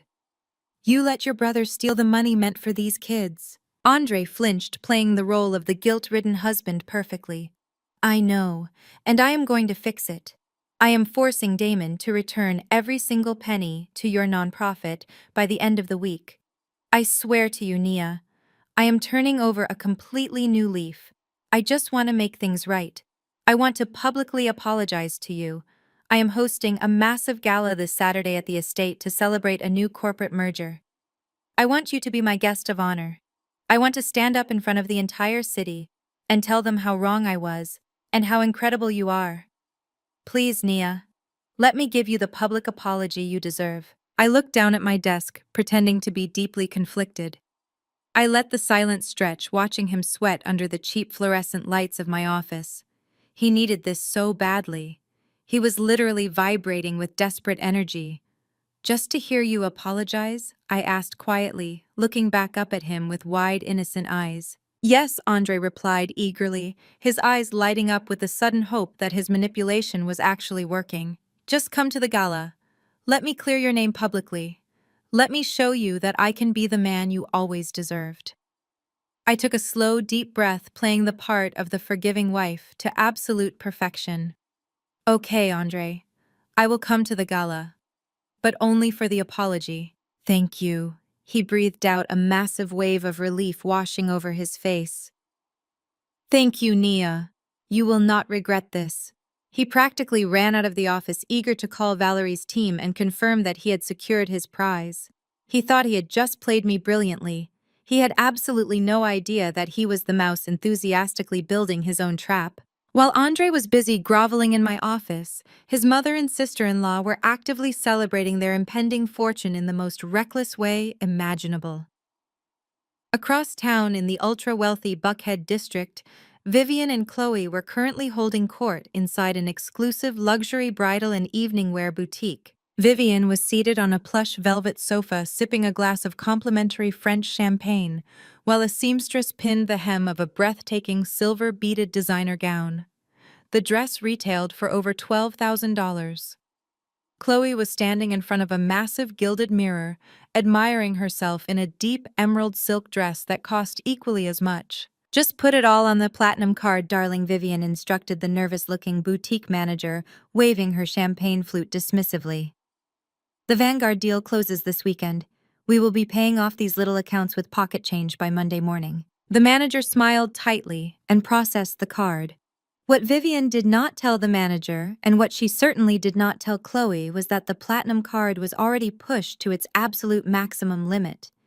In fact, Vivian had secretly taken out a massive high-interest loan from a very dangerous private lending group just to keep up her wealthy appearances over the last 6 months. She had used the deed to the suburban estate as collateral for the loan, completely unaware that Andre did not actually own the house. She was banking her entire financial survival and her physical safety on the Vanguard merger going through flawlessly. "Can you believe Andre actually convinced that pathetic girl to show up on Saturday?" Chloe laughed, turning side to side to admire her reflection. "I cannot wait to see what cheap off-the-rack dress she wears. She is probably going to buy something from a department store clearance rack." Vivian let out a sharp, mocking laugh, taking another sip of her champagne. "Let her wear rags. The only reason Andre invited her is to secure the investors. Once the money is safely in his accounts, he can publicly dump her all over again. We are the real royalty of Atlanta, Chloe. This gala is our coronation. We are finally getting rid of the project trash for good." They clinked their crystal glasses together, completely intoxicated by their own toxic delusions. They were spending money that did not exist, celebrating a victory they had not won, and mocking a woman who currently held their entire existence in the palm of her hand. Far removed from the cheap suburban delusions of the Sterling family, the real preparation for the gala was taking place high above the city. The penthouse suite was quiet, the massive floor-to-ceiling windows offering a panoramic view of the sparkling Atlanta skyline. I was standing on a small circular pedestal in the center of the master dressing room. The room was bathed in soft, warm light. I was not wearing an off-the-rack clearance dress. My mother had flown in a private couture designer directly from Paris the moment the gala was confirmed. For the last 2 hours, the designer had been meticulously tailoring a gown that was nothing short of a masterpiece. It was a floor-length, form-fitting creation made of deep midnight blue silk velvet. The fabric absorbed the light, making me look like a living shadow, while thousands of tiny, hand-sewn black Swarovski crystals cascaded down the bodice, catching the light like broken glass. The dress featured a daring, plunging neckline and a dramatic open back that exuded absolute confidence and lethal elegance. It was a $40,000 weapon disguised as evening wear. Valerie stepped into the room holding a velvet jewelry box. She dismissed the designer with a polite nod, and the woman quietly exited the penthouse. Valerie walked up behind me, looking at our reflections side by side in the massive floor-to-ceiling mirror. She reached out and carefully zipped up the back of the heavy velvet gown. The fit was absolutely flawless. It completely transformed me. The exhausted, beaten-down wife who had stood in the rain outside the restaurant was entirely gone. The woman looking back at me in the mirror was a titan. She was the rightful heir to a billion-dollar empire, and she was going to war. Valerie opened the velvet box, revealing a stunning vintage diamond collar necklace. She fastened it around my neck, the heavy, icy stones resting against my collarbone. "Your ex-husband called my office an hour ago," Valerie said softly, resting her hands on my bare shoulders. "He practically begged my assistant to confirm that I would be attending the gala to announce the partnership. He is incredibly proud of himself. He really thinks he managed to manipulate you into saving his company." I stared at my reflection, noting how the diamonds sparkled against my dark skin. The image of Vivian and Chloe laughing at me, the memory of Andre's hand striking my face, and the agonizing betrayal of Damon draining my nonprofit accounts all fueled the cold, steady fire burning in my chest. "They wanted a show," I said, my voice dangerously low and entirely devoid of mercy. "Let us give them a blockbuster." Saturday night descended upon the sprawling estate like a fog of arrogance. Andre had spared absolutely no expense. The driveway was lined with imported sedans. Massive white event tents had been erected across the back lawn, illuminated by crystal lanterns. Valets rushed back and forth, while security guards checked the names of prominent politicians at the front gate. Waiters navigated the dense crowd, carrying trays loaded with champagne. Inside the grand foyer, Vivian was holding court exactly as she had always dreamed. She stood near the sweeping staircase draped in her heavily financed $12,000 silver gown. She was laughing loudly, surrounded by wealthy investor wives. Chloe stood beside her, glowing with unearned superiority in her emerald silk dress. They were intoxicated by the illusion of their impending fortune, blissfully unaware that the guillotine was already being sharpened. At exactly 8 o'clock, the sleek black Maybach glided past the security checkpoint and pulled up to the front entrance. The valet rushed forward to open the heavy rear door. I stepped out into the humid night air. The moment my silver stiletto touched the pavement, the atmosphere began to shift. As I walked up the concrete steps and stepped through the double doors into the foyer, a heavy silence spread outward. The string quartet playing softly in the corner faltered. Conversations abruptly stopped mid-sentence. Champagne flutes paused halfway to people's mouths. Every single eye in the crowded room locked onto me. I was no longer the unassuming wife who kept her head down. I was a vision of absolute power. The midnight blue silk velvet gown hugged my frame perfectly, the thousands of black Swarovski crystals catching the ambient light. The vintage diamond collar necklace rested heavily against my skin, radiating a blinding wealth that eclipsed everything else. I walked with my head held high, my expression an unreadable mask of cold authority. Vivian noticed the sudden silence. She turned around, a condescending remark already loaded on her tongue, but the words completely died in her throat. Her jaw went slack. Chloe actually dropped her small clutch purse onto the hardwood floor. They stared at me as if I were a ghost wearing a king's ransom. But Vivian, driven by years of toxic habit, quickly recovered her composure. Her shock morphed into a bitter glare. She saw an opportunity to humiliate me, to remind me of my place. Vivian flagged down a young woman standing near the bar. The woman was wearing a tight red dress and an enormous diamond pendant necklace. This was Kendra, the mistress Andre had been parading around town. Vivian grabbed Kendra by the arm and marched her toward me, intentionally drawing the attention of nearby journalists. "Well, look who finally decided to show up," Vivian announced loudly, her voice dripping with artificial sweetness meant to mask her malice. "I am shocked you had the nerve to walk through those doors, Nia. I see you managed to rent a nice dress for the evening. Did you put it on a payment plan?" Chloe snickered loudly from behind her mother's shoulder. Vivian pulled Kendra forward, ignoring my icy silence. "Since you are here, Nia, I thought it was appropriate that you meet the future of the family. This is Kendra. She is everything Andre has ever wanted in a woman. Beautiful, sophisticated, and capable of giving him the children you never could." Kendra offered a smug smile. She reached up and touched the massive diamond pendant resting on her chest. "Andre bought this for me just yesterday." Kendra bragged, her voice loud enough for the crowd to hear. "He said I deserved to wear something that truly matched my worth. I hope there are no hard feelings." A crowd had now formed around us. People were whispering, waiting for the humiliated ex-wife to burst into tears and run away. I did not shrink back. I looked at Vivian, then slowly shifted my gaze to Kendra. I let my eyes trail deliberately over the flashy red dress, and finally rested my gaze on the massive, sparkling pendant hanging around her neck. I let out a soft, elegant laugh. It was a sound entirely devoid of warmth, echoing clearly through the quiet foyer. "Hard feelings?" I asked, my voice calm and dangerously composed. "Why would I possibly have hard feelings, Kendra? In fact, I actually feel sorry for you." Kendra's smug smile instantly vanished, replaced by a look of deep confusion.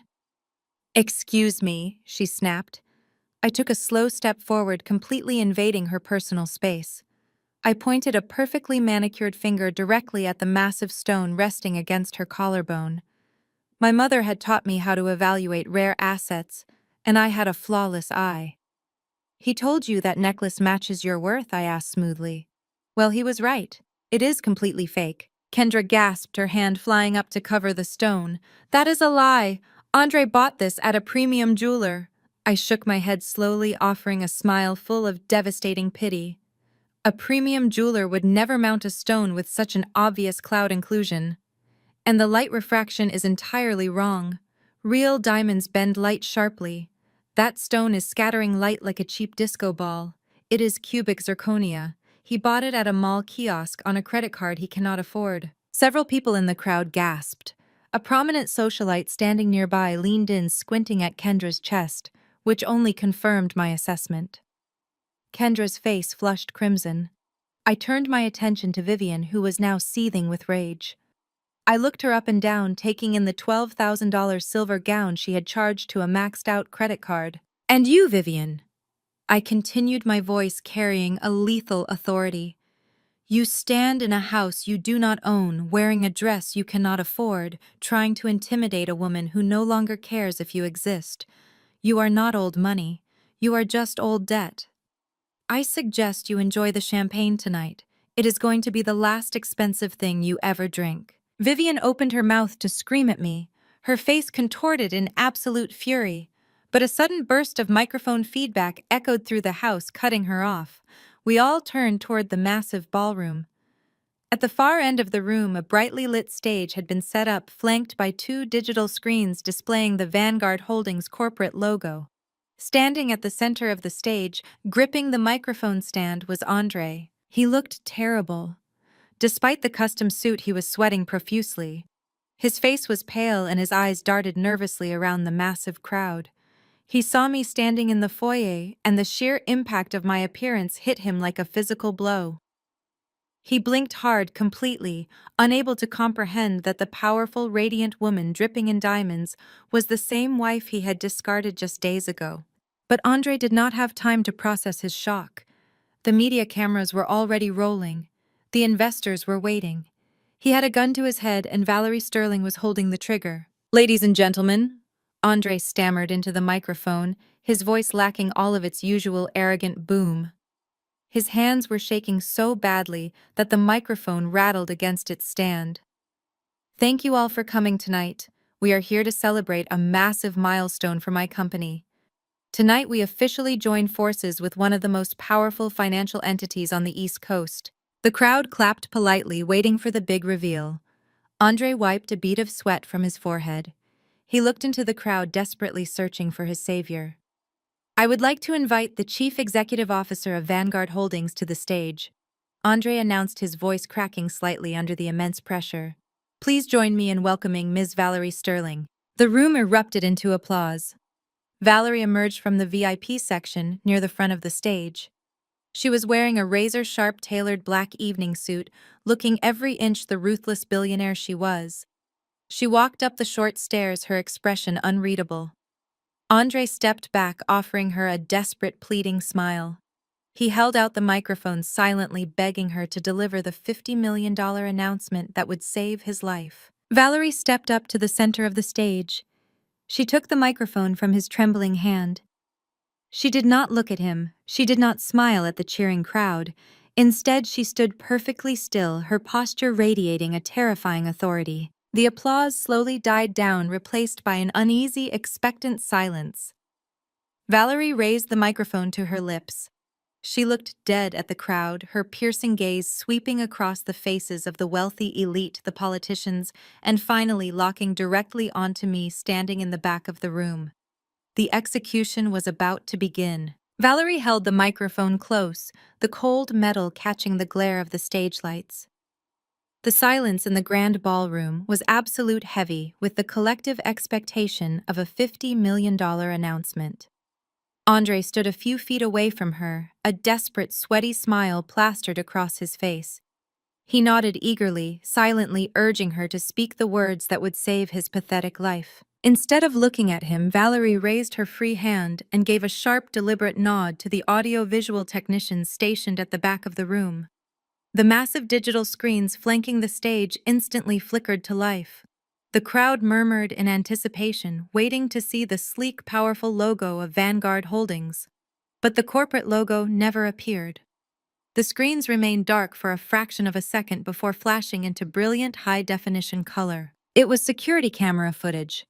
The timestamp in the bottom right corner clearly indicated it was from exactly 10 days ago.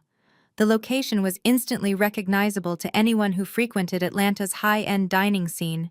It was the private lobby of the Belmont restaurant. The footage was crystal clear. It showed me walking out of the dining room doors completely composed. And then it showed Andre bursting through the doors right behind me. The camera captured everything in brutal, unforgiving detail. It showed him grabbing my wrist with violent bruising force.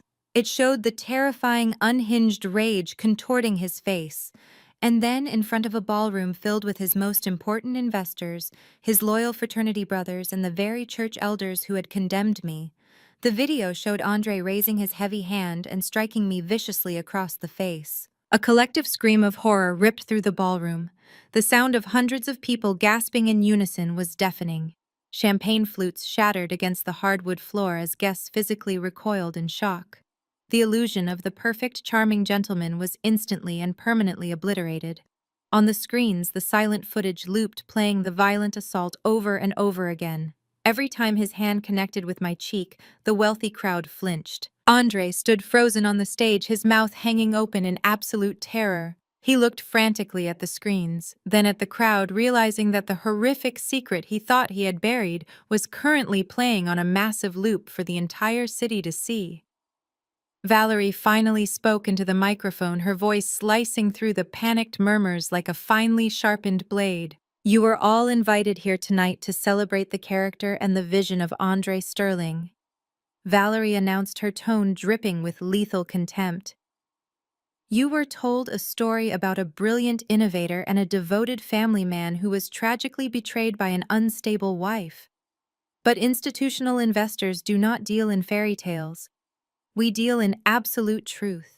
And the truth is, the man standing on this stage is a violent, manipulative coward. Andre lunged toward the edge of the stage, waving his arms frantically. "Turn it off!" he screamed, his voice cracking hysterically. "That video is doctored. It is a deep fake. Someone shut those screens down right now." No one moved. The audio-visual technicians, who were actually private contractors hired directly by Vanguard Holdings, completely ignored his desperate commands. Valerie ignored his outburst completely. She signaled the technicians again. The violent security footage vanished instantly, replaced by high-resolution scans of medical documents. On the left side of the screen was the forged infertility diagnosis Vivian had gleefully projected at the anniversary dinner. On the right side was the authentic, verified medical record from the urology clinic, clearly highlighting Andre's name and his irreversible sterility. For years, this man allowed his mother to publicly and privately torture his wife for failing to produce an heir. Valerie continued, her voice echoing powerfully through the silent, horrified room. When his wife finally uncovered the truth that he was the one who was biologically inadequate, he physically assaulted her to protect his fragile ego. He then went on a popular morning radio show and lied to this entire city, claiming she had suffered a mental breakdown. I watched the crowd from my position near the foyer. I saw the faces of the women from my church group, the same women who had sent me cruel text messages and demanded I step down from the youth ministry. They were staring at the medical documents on the massive screens, their faces pale with profound shame. They had eagerly participated in my public stoning, blindly trusting a man who had orchestrated the entire smear campaign. But Valerie was not finished. She was methodically dismantling every single pillar of Andre's existence, and she was saving the financial execution for last. The screen shifted a third time. The medical documents were replaced by complex, undeniable financial ledgers. Red highlights illuminated massive illegal wire transfers, routing numbers, and forged signature cards. The digital trail of Damon's desperate accounting tricks was laid bare for every financial expert in the room to analyze. "You believe you are standing in the home of a highly successful technology executive," Valerie said, stepping closer to the edge of the stage to address the lead investors directly. "You believe his startup is fully funded and ready to revolutionize the market. You believe the charming lies he fed you during your private golf games and expensive dinners. Look closely at those ledgers, gentlemen. Look at the actual source of his recent capital injections." The silver-haired lead investor pulled a pair of reading glasses from his suit pocket and squinted at the massive screen. He stepped forward, pushing past a waiter to get a better view of the routing numbers.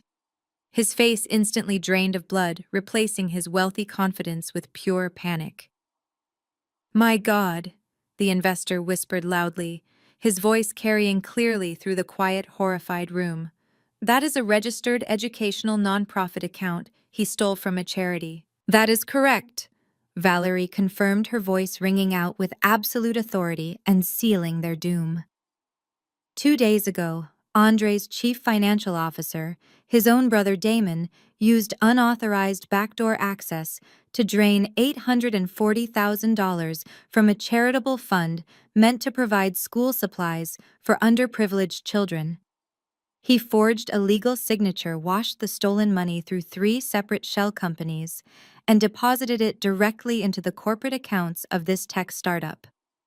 This entire company is a criminal enterprise. The ballroom immediately descended into absolute chaos. The investors began shouting frantically at each other, pulling out their cell phones to call their aggressive legal teams. The terrifying realization that they had unknowingly tied their own fortunes and their pristine corporate reputations to a massive federal wire fraud scheme sent a wave of sheer panic through the wealthy crowd. Men in expensive tuxedos were practically shoving each other out of the way to get away from the stage. Near the back of the room, Damon realized his life was completely over. The arrogant accountant who had mocked me on the porch suddenly looked like a terrified child. He dropped his expensive cocktail glass, turned around, and tried to sprint toward the catering exit hidden behind a heavy velvet curtain. He did not make it 3 steps before two massive, broad-shouldered security guards in dark suits stepped seamlessly into his path, blocking his escape and grabbing him firmly by the arms. Vivian, who had been strutting around the foyer like royalty just minutes before, collapsed onto a velvet bench near the sweeping staircase. She clutched her chest, her $12,000 silver gown suddenly looking like a very expensive prison uniform. She watched her golden child, the son she had worshipped and protected her entire life, being utterly destroyed in front of the most powerful people in the state. Chloe stood beside her mother, completely paralyzed by shock, her arrogant smirk permanently erased from her face. Andre was entirely unhinged. The sophisticated, charming CEO was gone, replaced by a cornered, desperate animal. His entire reality had shattered in less than 3 minutes. The $50 million deal was officially dead. His pristine public reputation was completely ruined. His wealthy investors were currently fleeing the estate, and he was staring straight down the barrel of a lengthy federal prison sentence. He spun around and glared at Valerie, his eyes wild with absolute fury and profound confusion. He lunged toward her, pointing a shaking, accusatory finger directly at her face. The veins in his neck were bulging as he desperately tried to regain control of a situation that had already buried him alive. "Turn it off!" Andre screamed at the top of his lungs, spit flying from his lips as he aggressively advanced on her. "Cut the power to the stage right now. I demand that you shut those screens down. Why are you doing this to me? You are a venture capitalist. You are supposed to be evaluating my company for a massive financial partnership. What does any of this have to do with my private divorce? What is your sick, twisted obsession with my ex-wife?" The entire ballroom went dead silent, the shouting investors and panicking guests pausing to wait for the billionaire corporate titan to answer the ruined, hysterical man. Valerie did not flinch. She did not back away from his screaming or his aggressive posturing. Instead, she lowered the microphone slightly, adjusting her posture to look directly down at him. A slow, terrifying smile spread across her face. It was a smile completely devoid of warmth, a lethal expression that promised absolute, uncompromising destruction. Valerie held that lethal smile for a long, agonizing moment, allowing the absolute terror of the situation to completely paralyze the man standing before her. She did not yell. She did not try to shout over his frantic, spit-flying demands. She simply lowered the microphone from her face, turned her back on him, and began walking toward the edge of the brightly lit stage. The heavy silence in the grand ballroom was so profound that the only sound was the sharp, rhythmic clicking of her designer heels against the polished floor. The crowd of elite Atlanta investors, prominent politicians, and wealthy socialites instantly parted for her. They stepped back, creating a wide, clear path down the center of the room. No one dared to speak. No one dared to intervene. They were watching a corporate execution, and they wanted absolutely nothing to do with the condemned man on the stage. I stood near the grand foyer at the back of the room, my posture perfectly straight, in my midnight blue velvet gown. I watched my mother approach. My expression remained an unreadable mask of cold, commanding authority. Andre watched her walk away from him, his chest heaving, his eyes darting frantically between Valerie's retreating figure and the massive digital screens that were still displaying the undeniable proof of his federal wire fraud. Valerie reached the back of the room. She stopped exactly 1 step in front of me. She reached out and firmly took my hand in hers, intertwining our fingers in a powerful, undeniable display of absolute unity. She raised the microphone back to her lips. She did not look at the panicking crowd. She looked straight down the center aisle, locking her piercing, merciless gaze directly onto Andre, who was now trembling visibly under the harsh stage lights. "My obsession," Andre Valerie commanded, her voice echoing off the high ceilings with terrifying clarity, "is that you put your hands on my flesh and blood. You abused, humiliated, and stole from my only child. Nia is my biological daughter, and she is the sole heir to the entire Vanguard empire." The words struck the ballroom like a physical shockwave. A collective, deafening gasp erupted from the hundreds of guests. The revelation was so massive, so completely incomprehensible to the people who had spent years looking down on me, that several guests actually dropped their champagne glasses. The sound of shattering crystal echoed through the room, perfectly scoring the exact moment the Sterling family delusion was permanently destroyed. But the most spectacular reaction came from the velvet bench near the sweeping staircase. Vivian had spent the last 10 years ruthlessly mocking my background. She had called me a charity case, a broken branch on their family tree, and project trash. She had forced her son to abandon me repeatedly, insisting that I lacked the proper pedigree to elevate their status in Atlanta's high society. She had bankrupted herself, taking out massive high-interest loans from dangerous private lenders just to maintain the illusion of old money. In that single echoing sentence, the full weight of reality crashed down on Vivian. She realized the woman she had tormented for a decade was not a helpless victim from the projects. She was royalty. Vivian realized she had forced her son to throw away a literal billion-dollar dynasty. The sheer magnitude of her colossal mistake, combined with the terrifying certainty of her own impending financial ruin, completely short-circuited her brain. Vivian let out a high-pitched, strangled gasp. Her eyes rolled violently back into her head, and all the strength left her body. She collapsed completely sideways, tumbling off the plush velvet bench and hitting the hardwood floor in a crumpled, pathetic heap of unpaid silver silk. Chloe dropped to her knees beside her mother, her face completely drained of color.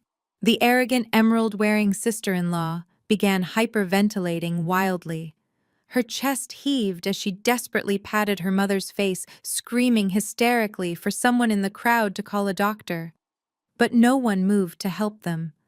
The wealthy investors and socialites simply took another step back in profound disgust, looking at Vivian and Chloe like they were carrying a highly contagious disease. On the stage, Andre's legs completely gave out.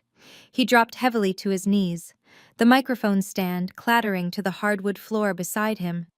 He stared at me, standing next to the billionaire CEO, his eyes wide with a horrific, devastating clarity.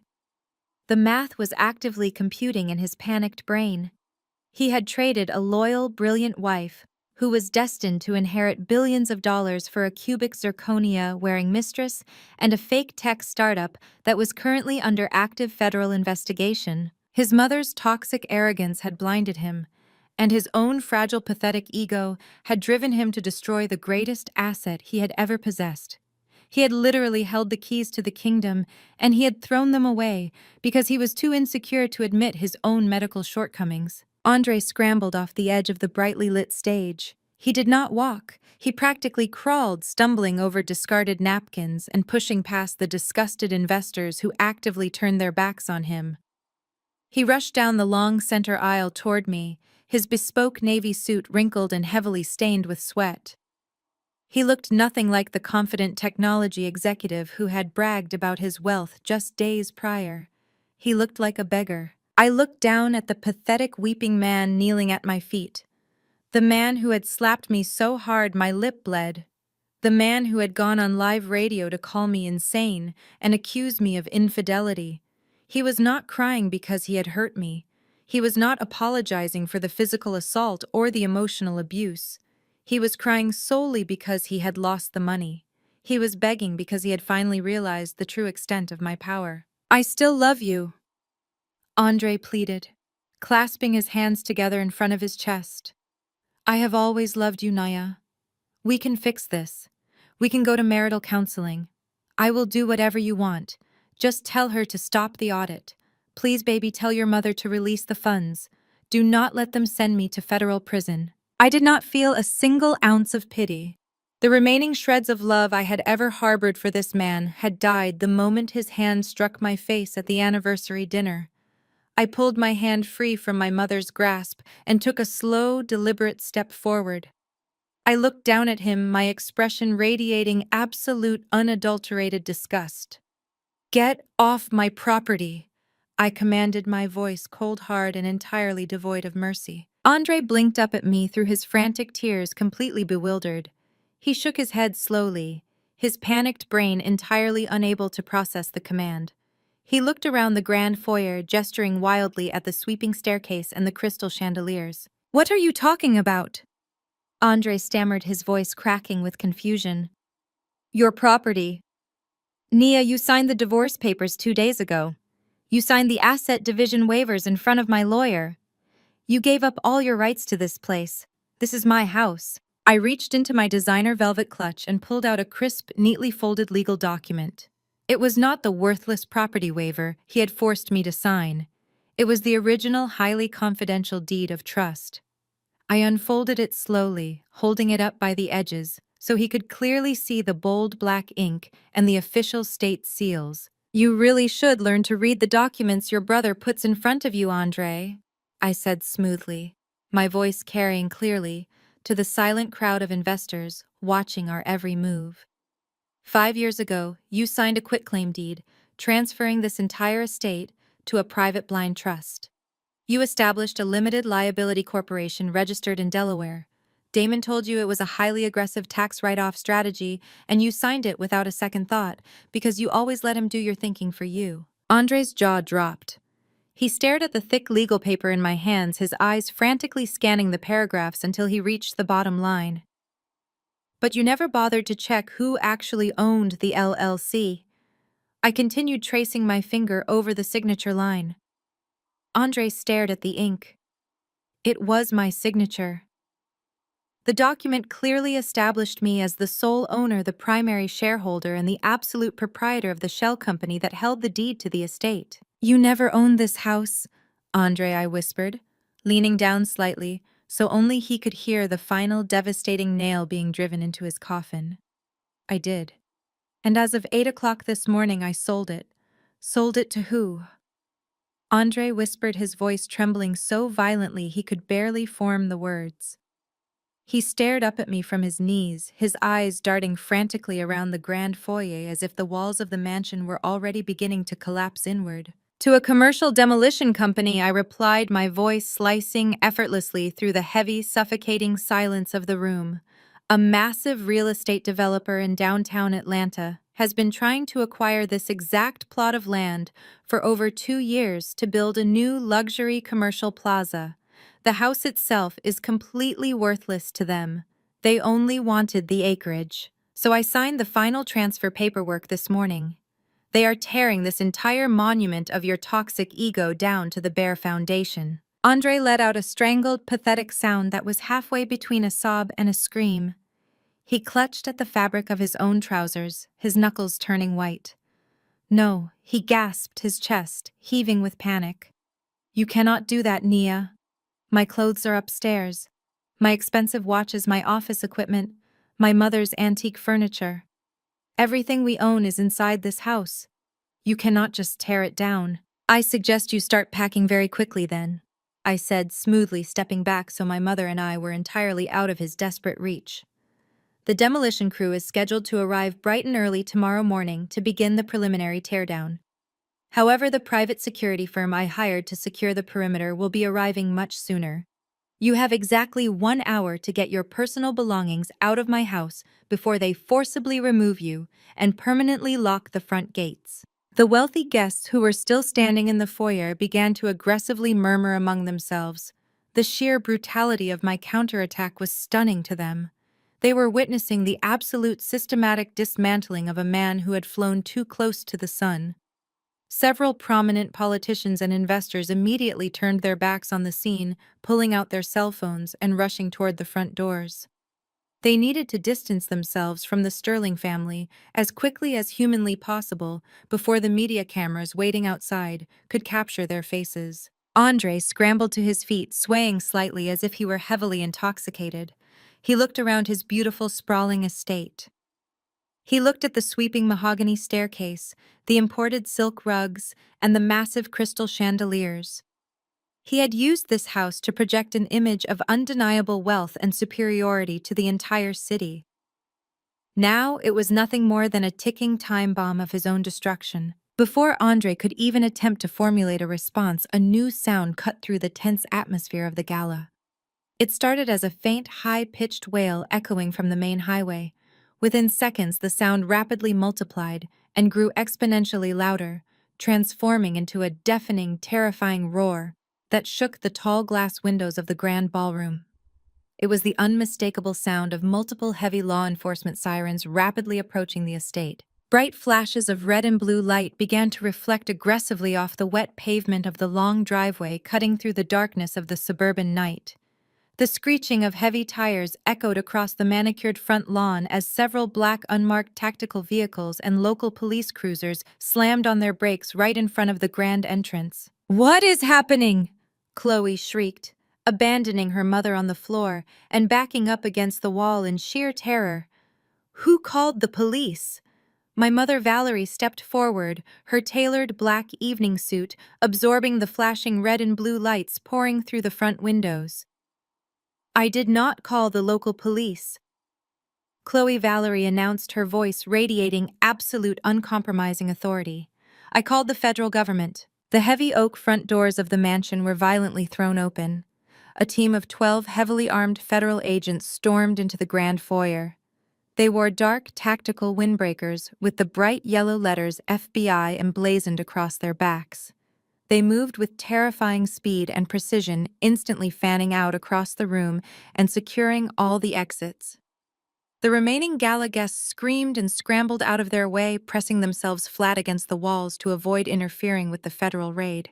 Damon Valerie said, her voice cutting through the chaotic shouting of the agents. "Vanguard Holdings is not a local Atlanta bank. We are a federally regulated multi-state financial entity with our primary servers located in New York. When you used your computer to illegally access those funds and wire them across state lines into your brother's corporate account, you did not just commit simple theft. You triggered a massive federal wire fraud investigation. You crossed the jurisdiction of the Federal Bureau of Investigation." Damon, who was still being loosely held by Vanguard's private security guards near the ballroom exit, let out a blood-curdling scream of pure terror. The reality of a federal prison sentence completely broke his mind. Driven by pure irrational panic, Damon violently shoved one of the security guards backward and made a desperate, pathetic dash for the kitchen doors. He did not even make it 5 feet. 2 massive federal agents lunged forward, closing the distance in a fraction of a second. One agent tackled Damon directly around the waist, lifting him completely off the ground and slamming him brutally onto the polished hardwood floor. The sickening thud of his body hitting the wood echoed loudly through the room. A catering table full of expensive champagne flutes crashed to the ground beside them, showering the struggling accountant in sharp glass and sticky alcohol. "Stop resisting!" the federal agent roared, pressing his heavy knee aggressively into the center of Damon's back. "Put your hands behind your back right now." Damon sobbed hysterically, his face pressed hard against the floorboards. "I did not do it alone," he screamed, tears and champagne mixing on his face. "Andre made me do it. He is the CEO. It was his company. Do not just arrest me, arrest my brother." He knew exactly where the money came from. The agents completely ignored his desperate pleading. They violently wrenched his arms behind his back, and the sharp metallic click of heavy steel handcuffs locking into place echoed with terrifying finality. They hauled Damon roughly to his feet. His expensive tailored suit was torn, his face was bleeding from a small cut on his forehead, and he was weeping like a terrified child as they marched him aggressively out the front doors and shoved him into the back of a waiting federal vehicle. Andre watched his brother get dragged away, completely paralyzed by fear. An older federal agent wearing a sharp suit walked directly up to Andre and shoved a thick stack of official warrants into his chest. "Andre Sterling," the agent stated coldly, "we are officially freezing all of your corporate and personal assets pending a comprehensive federal investigation into interstate wire fraud and corporate embezzlement. You are ordered to surrender your passport to our field office by tomorrow morning. Do not attempt to leave the state of Georgia." Andre clutched the warrants, his hands shaking so badly he dropped half the papers onto the floor. He was completely ruined. He had no money, no company, no house, and he was squarely in the crosshairs of the federal government. As the FBI agents began sweeping through the house to seize Damon's computers and Andre's corporate files, a low, dramatic groan rose from the floor near the sweeping staircase. Vivian was finally waking up from her dead faint. She fluttered her eyelashes, clutching her chest and looking around the chaotic room in deep confusion. The flashing police lights and the shouting federal agents completely disoriented her. Chloe knelt beside her, weeping uncontrollably, and entirely useless in the face of actual adversity. Vivian slowly pushed herself up into a sitting position, her $12,000 silver gown pooling around her on the hardwood floor. "Andre," she called out weakly, her voice trembling. "Andre, what is happening? Why are the police in our house?" Before Andre could even attempt to explain the absolute devastation that had just occurred, two men stepped out from the remaining crowd of guests. They were not federal agents, and they were certainly not wealthy tech investors. They wore sharp, expensive suits, but they carried themselves with a heavy, menacing aura that immediately signaled danger. They were the private high-interest lenders Vivian had secretly invited to the gala to show off her impending Vanguard fortune. The taller of the two men walked directly over to Vivian. He did not offer her a hand to help her up. Instead, he looked down at her with eyes as cold and dead as a shark. "Good evening, Vivian." The man said, his voice a low, terrifying rumble that instantly commanded her attention. "We were really enjoying the party. It is a beautiful estate, or at least it was." Vivian stared up at him, her face draining of the little color it had just regained. "Gentlemen," she stammered, her voice shaking violently, "please, there has just been a massive misunderstanding.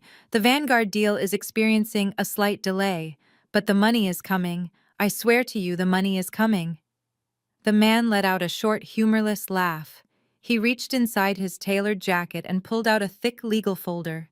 He casually dropped it directly into Vivian's lap. "There is no Vanguard deal, Vivian," the man said coldly. "We just watched your son's company get dismantled by the federal government. And we just heard your ex-daughter-in-law announce that this house is being demolished tomorrow morning." Vivian looked down at the legal folder in her lap, as if it were a venomous snake preparing to strike. "When you took out a $2 million private loan from our organization 6 months ago, you used the deed to this estate as your primary collateral?" The man continued, leaning down slightly, so his menacing face was just inches from hers.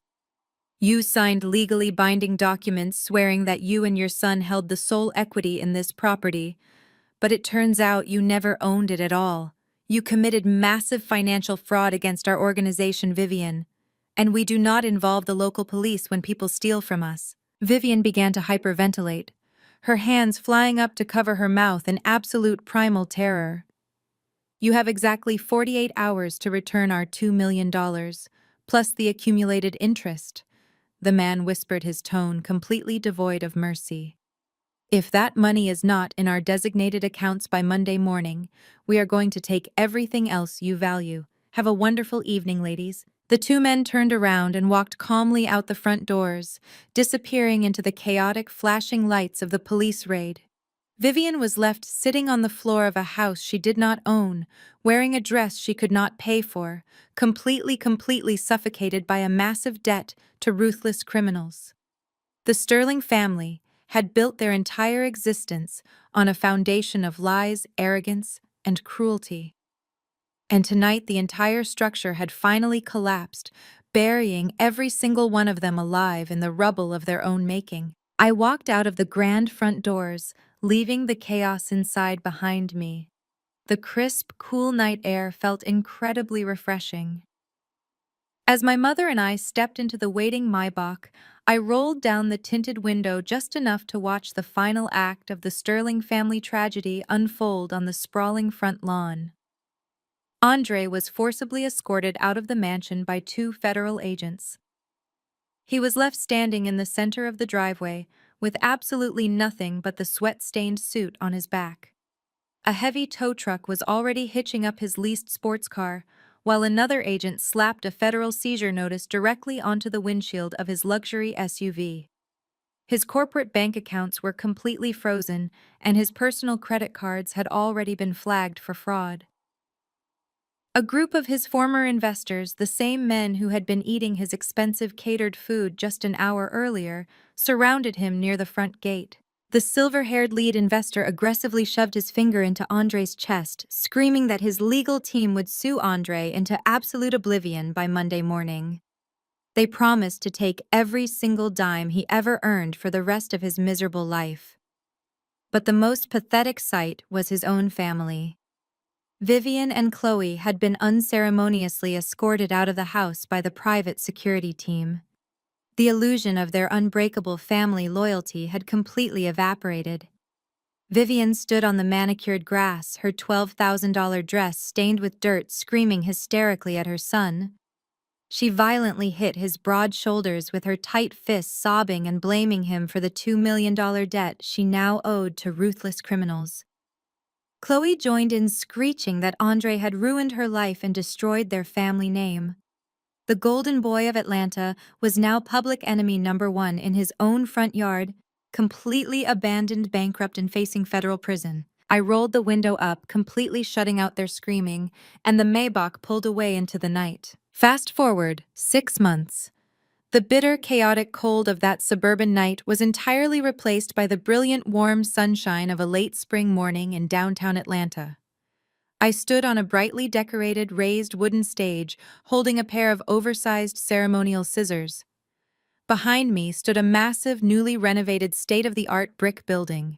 The bold gold letters above the glass entrance proudly read, "The Nia Foundation for Educational Excellence."